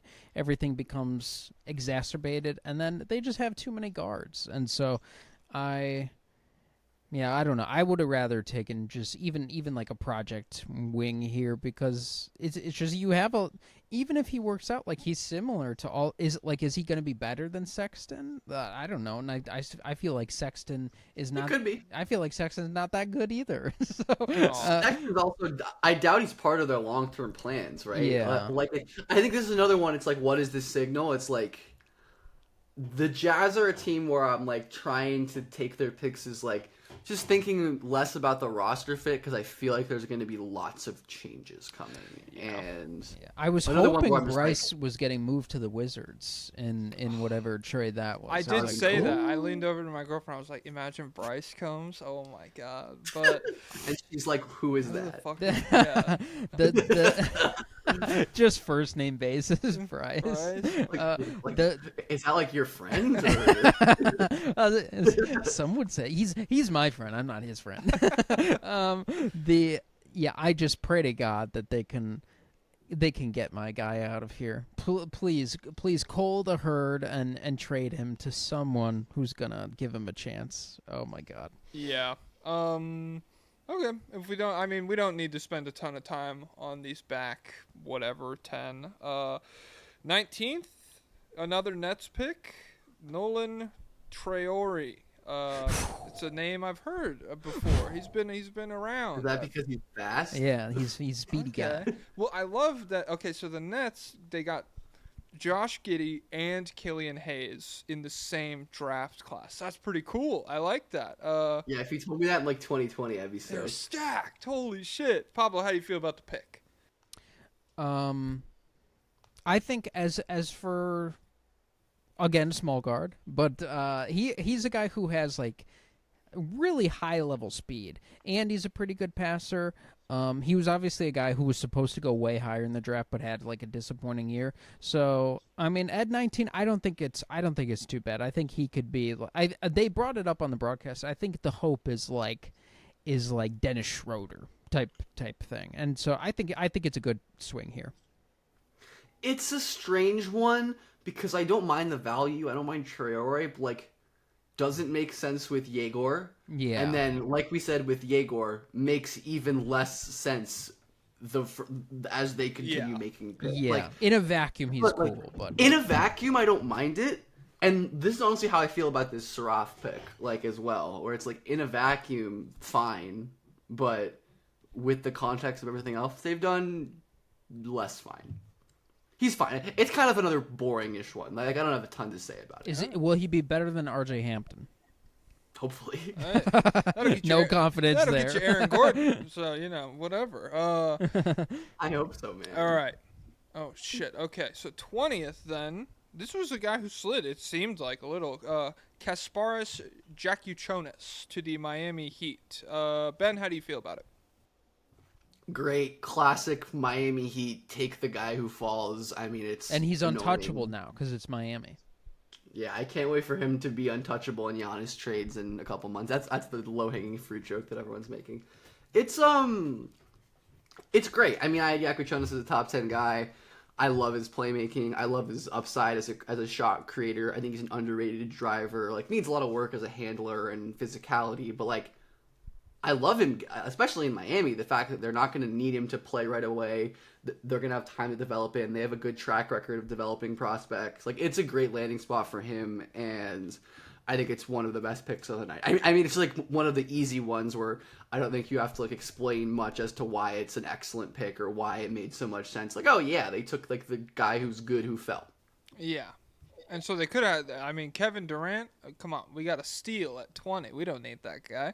They got KD, we got Kasparis. Yeah, we got KJ. That's what we got KJ. That's right. Nice. I think small-ish guard. I think he'll get targeted on defense, but he's a guy who I hated watching, but then when I went back through all my clips that I gathered of him, I was like, you know what? He's better than I thought he was. And so if he shoots, which he's a relatively safe bet to develop as a shooter, if he shoots, I think the vision is pretty easy as a complementary connective guard, like shooting, and then when they close out, you shoot the gaps, then you could play make, or you can finish against a scramble defense. And I like it at 20 because if Brooklyn takes him at 8 and they're like, be the engine, then I think he might struggle. But yeah, I think it's a fine pick for them. Okay. 21st. Will Riley.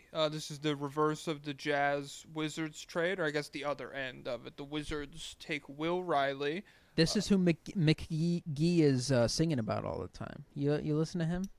I do like McGee. Yeah, I saw him live in New York a couple weeks ago. His audio was way too loud. I don't think they mixed it correctly, and we didn't watch his set because it hurt. This is the Riley he's talking about in all his songs. I've never heard of McGee. I'm out. I'm not youthful and young and cool. You'd probably like him. Is it sad? Kinda. It's like very funky guitar, like all the old legendary guitarists. They're like, he's the best I've ever heard on Eric Clapton or whatever. Okay. There's definitely some sadness in there. Okay. I think so. I'll pull up McGee. I'll throw him on the playlist for later. As far as Will Riley goes, another lengthy, skinny guy to the Wizards. It's the skinniest team in the league. I wrote down, are we worried about him getting dropped into an offensive situation that's this limited? How real is his offense right now? And I don't know. What do you expect him to turn into? Ben, I'll throw it to you first. It's fine. I like Riley. The Wizards clearly have a type with these like tall shot makers that have some passing feel. Like that's like all they've drafted on the perimeter over the last couple of years. But yeah, I mean, it's just it's fine. Just like another tall shot maker. Riley is rail thin, one of the skinniest guys I've seen come out in quite some time. So he has like the Zaire Williams. He fails body. the body fat percentage, is what we're hearing. Absolutely. Oh shit. But he's really talented, great shot maker, ball skills, can pass, super physical, which I like a lot. Like, he has no business being as physical as he is for a guy of his size. Like, the way he plays, sometimes you'd think he's 250 pounds. Like, the way he'll, like, throw himself into defenders, and I'm like, I like that. I like that. That's something to work on. Because, like, if he ever gets the strength, you know, he's not going to be a guy who's afraid of contact. He's going to be willing to, you know, go for it. All right. Pablo? I'm not that into him just because I think he'll probably never be that good on defense. So yeah, and it's on the broadcast. They listed him, one of his strengths, as length, but he's got a 0 wingspan. He's 6'8" with 6'8" wingspan. Did they really say that? That's hilarious. Yeah. That's so funny. Jay Bill is, and they showed a clip of him protecting the rim, and I was like, I don't know how often did he do that. I don't know. I believe he had like some of the worst stuff. Yeah, it was him. I think him and Khan were the only ones this year who had like a steal and a block rate below like 1 or 1.5. I know it's one of the lowest in the class. Really, Khan was that low? Khan was unfortunately that low. Well, it's because he's playing with 2 of the best defenders in the world, so they probably hogged all the steals and blocks. Will Riley, 1st percentile steal rate, 12th percentile block rate among wings / forwards. First, that's the best. That's number 1.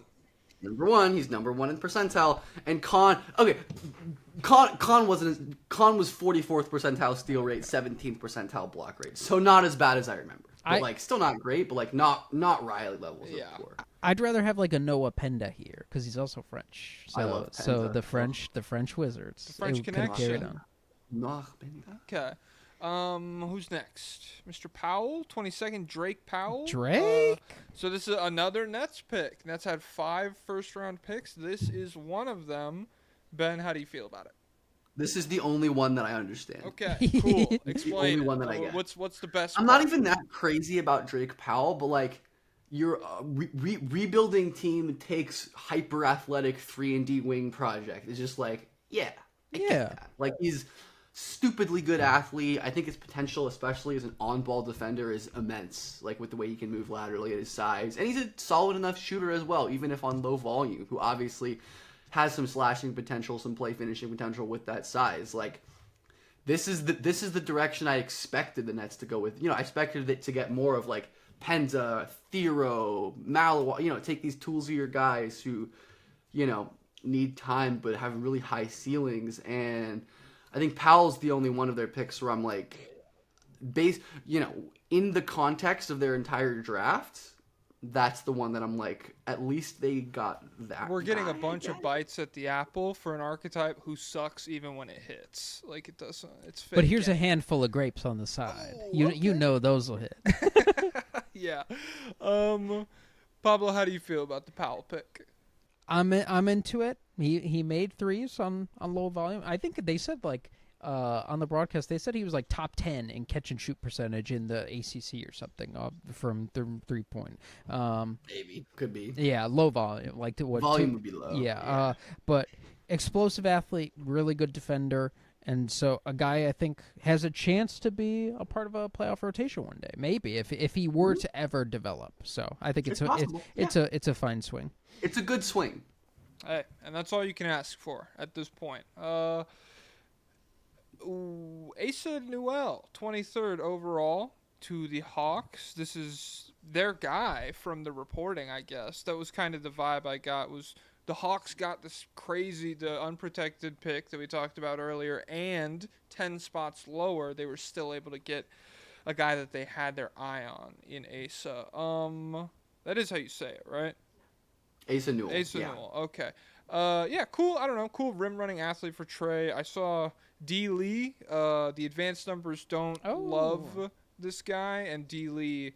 He had like a full list. Which advanced numbers? I think it was defensive rating, win shares, BPM, and so like that's not like BPM loves Asa. I thought I maybe just defensive BPM. I'm not sure. But Yeah, there was. I don't know. I saw some Hawks fans on my timeline. Yeah, defensive. That is true. Defensive BPM doesn't like him. Offense carries it. I mean, I don't really. Give a Yeah, shit no, about it's that, to be everything's honest. fake. This is an eye test channel, baby.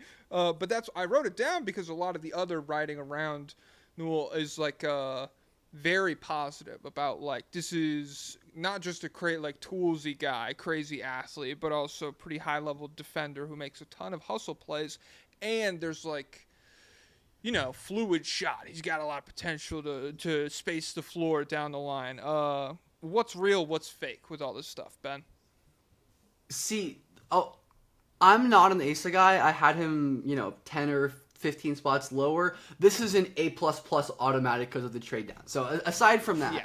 I think Asa, even though I'm not a fan of this value, is a good fit for Atlanta because they can always use more versatile, switchable defenders and then play finishers with Trae Young. And like, Asa's a great play finisher. He's a good rebounder. He's a good switch defender. Like, I don't see him as much more than like a rotation utility big, but like, that's a fine guy to get in the 20s. Like, I just think lack of passing, lack of, bankable jumper, and then the size that he's like not a 5.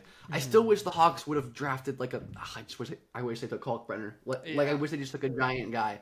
I wanted move up, come on. Yeah. But whatever, it's fine. But well, like I said, the process of getting that pick is just so good. And I guess they traded for Porzingis. There's your giant. Oh, guy. yeah. I mean, yeah, that's crazy. but Did you get a giant seat on the bench for that guy? Because he's infected. obviously, long COVID, et cetera, et cetera. If he's playing, Asa and Porzingis are an excellently fitting duo because Asa needs a spacing 5 next to him if he's not going to play the 5, which he shouldn't. So good Hawks fit. Can't criticize this pick. Like, they could have taken anybody and I would have been like, whatever, they won the draft. They could take a Hanson Yang here and it'd be fine. Yeah, Pablo, what do you think about it? Yeah, same thoughts. And I saw someone posted on Twitter last night. I think he was 21 of 22 in transition on the year on field goal attempts, which is kind of crazy. And they showed his only miss was a dunk that he missed, and it was just like it rimmed out. So it's crazy. Yeah, I wonder if they'll try and play. They weren't. What if he's like good Marvin Bagley? That's like I think my vision for him. Yeah, that's what at his some ceiling. people have been Like, saying. What if Marvin Bagley played defense? That would be And- sick. I don't think he'd be that level of scorer ever, but like, under 4, bouncy 4 who adds value on the glass, on defense, can play finish, like not someone I'm ever getting crazy excited about, Yeah. but like makes sense. I get it. I do think they could play fast if that's what you were gonna say, Pablo. Yeah. Like that Yeah. between if he's great like that and Jalen Johnson, and you have just like a lot of like feel And the between- Rizzler. Yeah, the Rizzler. Dyson Daniels even downhill can do a little, put his shoulder into him action. So yeah, I think that could be fun. And as far as like the East sucks, I think the Hawks are one of the more take advantage of it teams in position to be good. Trae Young next year. upscale. Trae Young upscale, baby. That's what I'm saying. Okay, who's this? 24th. The Sacramento Kings get a little frisky here. The Thunder traded them the pick. NIQUE Clifford. I wrote down, Guy. is this going to be the Kuzma, Jaime, Dalton Connect, old rookie that everyone freaks out about prospect? It could be for sure. Okay. Ben, how do you feel about the pick? Yeah, I love it. I mean, I think he's better than those guys. Okay. Personally. But yeah, in terms of like older rookie that falls too far because he's old, absolutely. He's an awesome player, and I think the Kings have, the celebration from Kings fans was nice to see. Was you know, Jack just Dan like, on the stream at this point? I actually texted him right as the pick dropped, like super last minute. Do you want to come on literally right now and talk about the pick? Because I didn't plan on having him because the Kings didn't have a pick. Mm-hmm. But I'm like, I wanted someone to talk about the pick, and I'm like, come on. But yeah, like the Kings have been begging for a real wing for so long, and NIQUE Clifford is a real wing. I think he's one of the most underrated passers in the draft too. Like, staggering how often he makes like high-level manipulative pick and roll reads. I don't think he gets enough credit for that necessarily, but certainly fits the mold of your do-it-all 3-and-D wing who spaces the floor. He can run in transition, he can finish, he can play defense. The Kings are going to be in a state of flux in transition, so I think just getting a solid, sturdy player who's going to be a rotation player and has upside to be more is just good business. And they didn't give up a ton. It was like their 2027, like, top 16 protected Spurs pick that immediately rolls over into 2 seconds if it doesn't convey. So, like, assuming the Spurs will be as we think they will, that's probably 2 second-round picks to move up and get Clifford, which is just fine to me. Okay. Pablo? Yeah. And they also didn't give up their 42nd pick, which, like, doesn't matter that much, but, like, at least they kept it. Yeah, good do-it-all athletic guy. Who it's just a shame he has to spend his beginning of his career with Domantas Sabonis. So hopefully he'll be able to overcome that. Damn. Yeah. Damn. Really, I mean, we talk about MALUACH going to a tough place, but Jesus, you get saddled with Sabonis to start? Oh my God, dude. That'd be funny. Can we get Sabonis to the Nets? He's a Jewish convert. Okay, I mean, hey, if you pitch it that way, maybe they take a swing on it. Nick Clifford, 25th. The Orlando Magic take Jace Richardson. It's based. Small guards are based at this point in the draft. So It's true. yes, It's true. I saw a very positive reaction to this pick. A lot of people liked it, and the Magic seemed like a good situation to drop an offensively talented smaller guy into. You know, they could shore up some of his stuff defensively, and they are desperate for dynamic offensive creation in the backcourt. And so, Ben, how do you feel about Jace Richardson here? I think this was the best pick of the draft. Okay, personally. all right. Just like Better than Cooper combination one? No. combination of value and fit, no one did it better. I mean, I think Richardson was a clear lottery talent. Like, I know there's like injury worries with him, and obviously he's short, but he's just such a good player who is exactly what they need on offense. Like, they so badly need a guy who can really hit threes, score at all level. He's a sick off-ball player, so it's like Jace doesn't need the ball in his hands to add value. He's an incredible closeout attacker, spacer, secondary driver. Like, he does all this, like, you know, you don't have to feed him possessions to, and you know, with Paolo on your team, that's a good thing.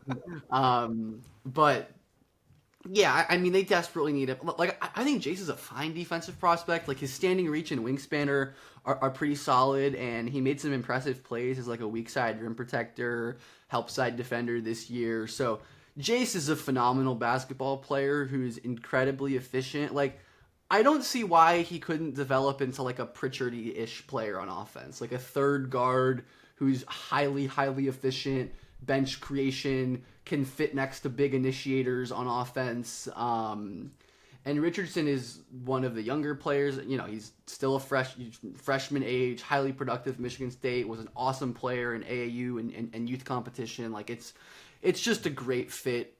The Magic are a perfect spot for him. I love it. It's great. Yes. Pablo?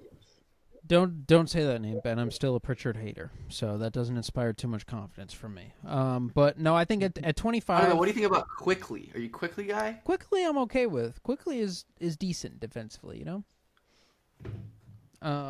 Jace, I think, at 25, I think this is good. It's easy to see how he fits on this team. It's like OJ. It's like the opposite of OJ in the glove. It's a perfect fit. Okay. And it's like if you had an Orlando Magic canoe, he's the flex seal, and you all the leaks. He plays off ball. He could fit in through Paulo and Franz and everything. It definitely makes them a better regular season team. Only question is, how much will this guy be able to play in the conference finals and in the finals, which the Magic are probably going to be in next year, because of the upscale. So Yeah. I don't know. I'm excited. I think first small guard to be good in the playoffs ever since Fred VanVleet. Since Fred VanVleet. Okay. Well, TJ's pretty small. But. That's true. I'll give TJ the boost this year. Yeah. 26th overall, Brooklyn. We get back-to-back Brooklyn picks here. Ben Saraf, however you say it. Israeli D'Angelo Russell. That's the trifecta of Josh Giddey, Killian Hayes, Israeli D'Angelo Russell. Truly a home run draft for these guys. And then they took Israeli they took Israeli Arkansas Jalen Williams. Yes. How? I don't know. I don't know shit about pretty much the rest of the board. Ben, how do you feel about Ben? How's Ben feel about Ben? Oh, I'll talk about both picks together, Okay. since I think like they all kind of see. Saraf is another one where like they took him lower than I had him. So like I had him higher than where he went. So by just raw value, he's good. He's a gigantic point guard who can really handle the ball, has great vision, not much of a scorer, but. And then Wolf, like, I'm super low on Wolf. I don't think he's that good. But he is, the best things that Wolf does. He's a crazy ball handler for a center, crazy passer. They clearly had a type in this draft. Yeah. But the issue with that is you can only have so many of these players before there's diminishing returns, right? Like, aside from Drake, everyone they drafted needs the ball in their hands at their best. They didn't draft a single player outside of Powell that I'm confident is going to be a shooter. And even Powell, like I like his jumper, but the volume makes it. He's not certain. I don't think Powell is a lock to shoot, even though I'm optimistic about his shot. Whereas EGOR, TRAORE, Wolf, Saraf, not really optimistic about any of their shots. And then outside of, I think TRAORE's defense I like. Powell has defensive upside, but Wolf, Saraf, and EGOR, not a fan of any of their defense. So, like, I get wanting to add high-field playmakers, but I don't think the way they did it is necessarily going to work, because when you make all these picks, I think you have to think about, like, how they interact with each other, right? Like, these guys aren't developing in a vacuum. Yeah. They're developing because they're going to play together. They're going to have their roles in the court, and I struggle to see how this all fits together and how it all works. Like, and around Cam Thomas. Yeah, that's the other part. Yeah, that's another. It's like in a vacuum, I don't hate all of their players, but in combination with each other, I mean, it hurts that they really whiffed on the top 10 pick. Like, if they took Maluache or Derek Queen or Colin Murray-Boyles, or like someone that was good and people liked, the narrative would be totally different on this draft. It's because it's like, if you hit on the big one and everyone else sucks, nobody cares. Yeah. Like, but it's the Nets, I think, with Saraf and with Wolf, it's just like more swings at players who I think will struggle to kind of elevate each other, if that makes sense. It's the first. You always hear there's only one basketball for like a team full of guys who love to shoot. There's only one basketball. Everyone's passing it to each other. Somebody's got to score. Somebody has to make the shot eventually. Yeah, and so maybe that is Cam Thomas. Maybe Cam Thomas shoots so much, and he's such a his playmaking's not that bad, but like he's such a black hole that they're just like everyone else around him is a passer, baby. We're just doing passing around Cam Thomas. Pablo. Let's do both. I time-stamped it both back to back. Ben Saraf, Danny Wolf. What do you think? Well, first off, if they didn't take Demon at 8, would he not be there at 19 for sure? Do we think anyone else would have taken him? Is there any reporting on that? I think there's a decent chance he wouldn't have been there. I think there were enough teams interested that even though a lot of people on like Twitter didn't like him, I think he probably had more fans in the league than on Twitter. So but I also don't think it's a guarantee that he wouldn't have been there. And I would. You could argue that like, hey, maybe getting Demon at later and only having 4 picks in the draft instead, you have 5 first rounders. Maybe it's worth it to like shuffle stuff around and like be in a position to get Demon later in the draft and still take a guy at 8 that is not Demon. I don't know. It's crazy. Yeah. Like there was a window of hours there where everyone was like, Brooklyn picks, like they're getting so many swings in this draft just for us to end up on the other side of it and be like, well, it's a little 5, you're out. It's a little inspiring to me because I thought maybe the Demon pick might mean zero chance of trading for Josh Giddey, but now they might still trade for Josh Giddey That could because be they need another one of these guys to fit in with all these guys. But yeah, SARAF. Sure. I'm flipped with Ben. I'm not into SARAF. I am into Danny Wolf. I think Danny Wolf, again, scaled down. I don't want him to be my point guard, and he does have to shoot, which there's not a whole ton of optimism there, or not crazy optimism. But if he does shoot, I see the vision of a 7-footer who I think held up okay out on the perimeter, and Yeah, his defense is okay. yeah, and he's okay as a rim protector. So I see the vision of that as a rotation player if he can shoot, and then the passing in a scaled down role would be cool. And then SARAF, like, I think, yeah, the scoring troubles, the D-Lo comparisons. It's funny because Gavoni on the broadcast. Gavoni is Israeli, right, Ben? I think I'm pretty sure he's. I'll Google it. Yeah, I'm pretty sure he's Israeli. So he's like an Israeli D'Angelo Russell, and he's like excited about it. I'm like, you did not entice me at all. Yeah, I'm not big into SARAF, and so overall, I don't Right. know. I think it's telling that like people have very different evaluations of the individual players, and yet the Yeah, conclusion but that the everyone's coming to seems to be the same, right? Like we disagree on how we view the players, but in the end, we're like, we don't like this. They didn't do well. I can't. I can't find it for Jonathan Gavoni. Doesn't say it on his random Google search page. So, I guess that's not really what this is about. Anyways, Danny Wolf's done. Get out of my face. It's always about. It's New York City. Hey, the center of the universe. People in my chat were saying that this is the Zoran sacrifice. Yeah, this is what it took. This is a fighting back. They wouldn't have drafted these guys if the result was different. Yeah, if Cuomo's there, they're having a very logical process down the board. Maybe this is what Andrew Cuomo should have run his campaign on. It's like, do you want Colin Murray Boyles and like Noah Penda and Edu Thero? Well, vote for me. For me. Interesting how no Italians went in the first round. Italiophobia on the rise? It might be. Hugo Gonzalez to the Boston Celtics, 28th overall. Pablo, how do you feel? Wait, hold on. I was looking up if he was Ben, trying to find out. How do you feel?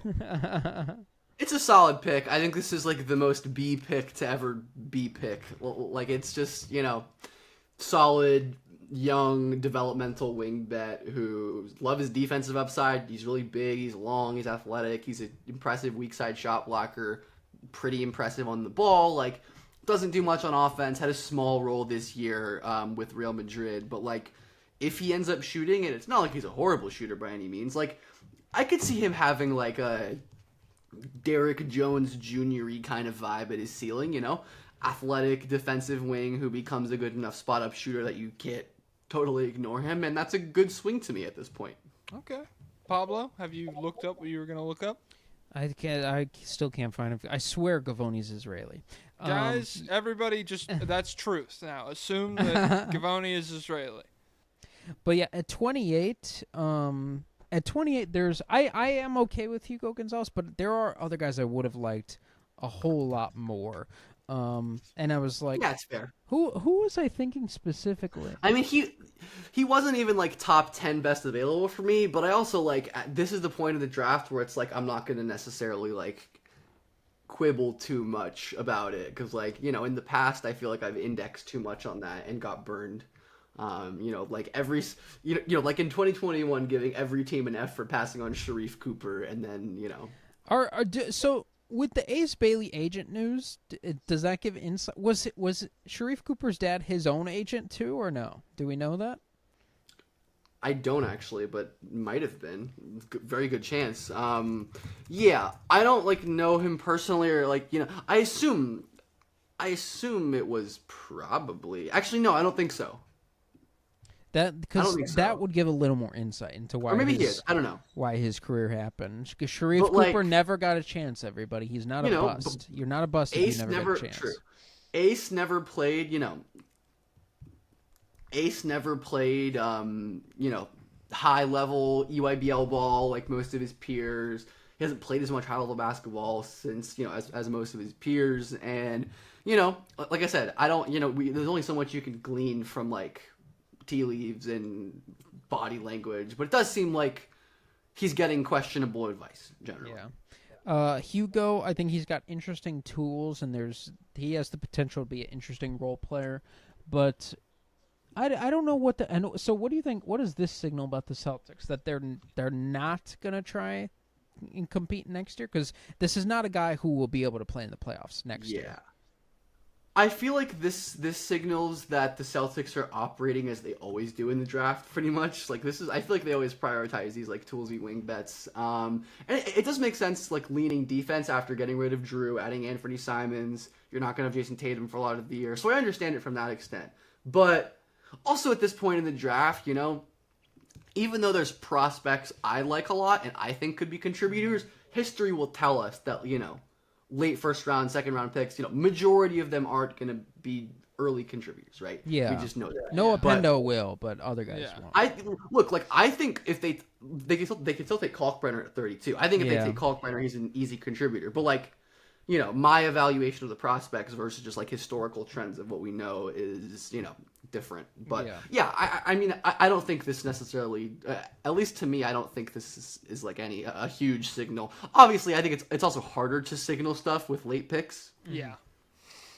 What do you think Liam McNeely signals to the Hornets? 29th overall. That we're tired of raw toolsy athletes and we're done with this shit. Nice. We're going the other way, baby. If you have tools, will he peak higher than Sam Merrill?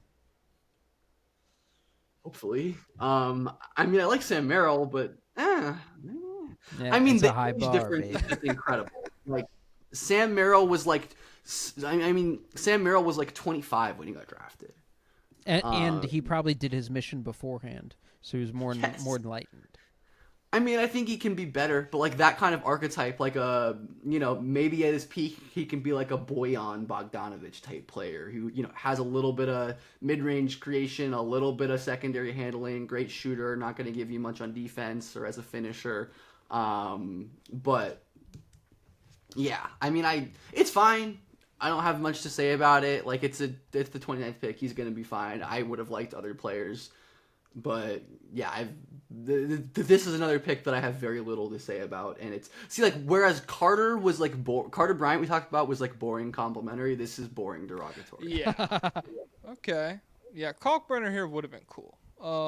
Just because I'm straight worried about LaMelo's front court rotation at this point next season, where it's like he already can't get to the rim with like a good screener. It's already tough, and so like. If he's running Yusuf Nurkic pick and rolls, Oh, he's there. Yeah, it's literally like Nurkic and oh my God. There's one like legit-ish guy that you could Diabate or Yeah, I think it's Diabate. Yeah, but he's like 6'8". Yeah. It's him and it's I think Grant Williams is like the other coming off an ACL tear. It's like their front court rotation. So and Miles Bridges, the greatest screener in the world. So yeah. Right now on Dunks and Threes, their starting center is listed as Salon, which is hilarious. Okay. Well, it's the smiliest starting lineup in the league. It's the happiest. Epic. The happiest one. Okay. 30th pick, Yannick Conan Niederhauser. Niederhauser to the Los Angeles Clippers. 30th overall. How does that make you feel, Ben? You got any hot takes to get off about Niederhauser?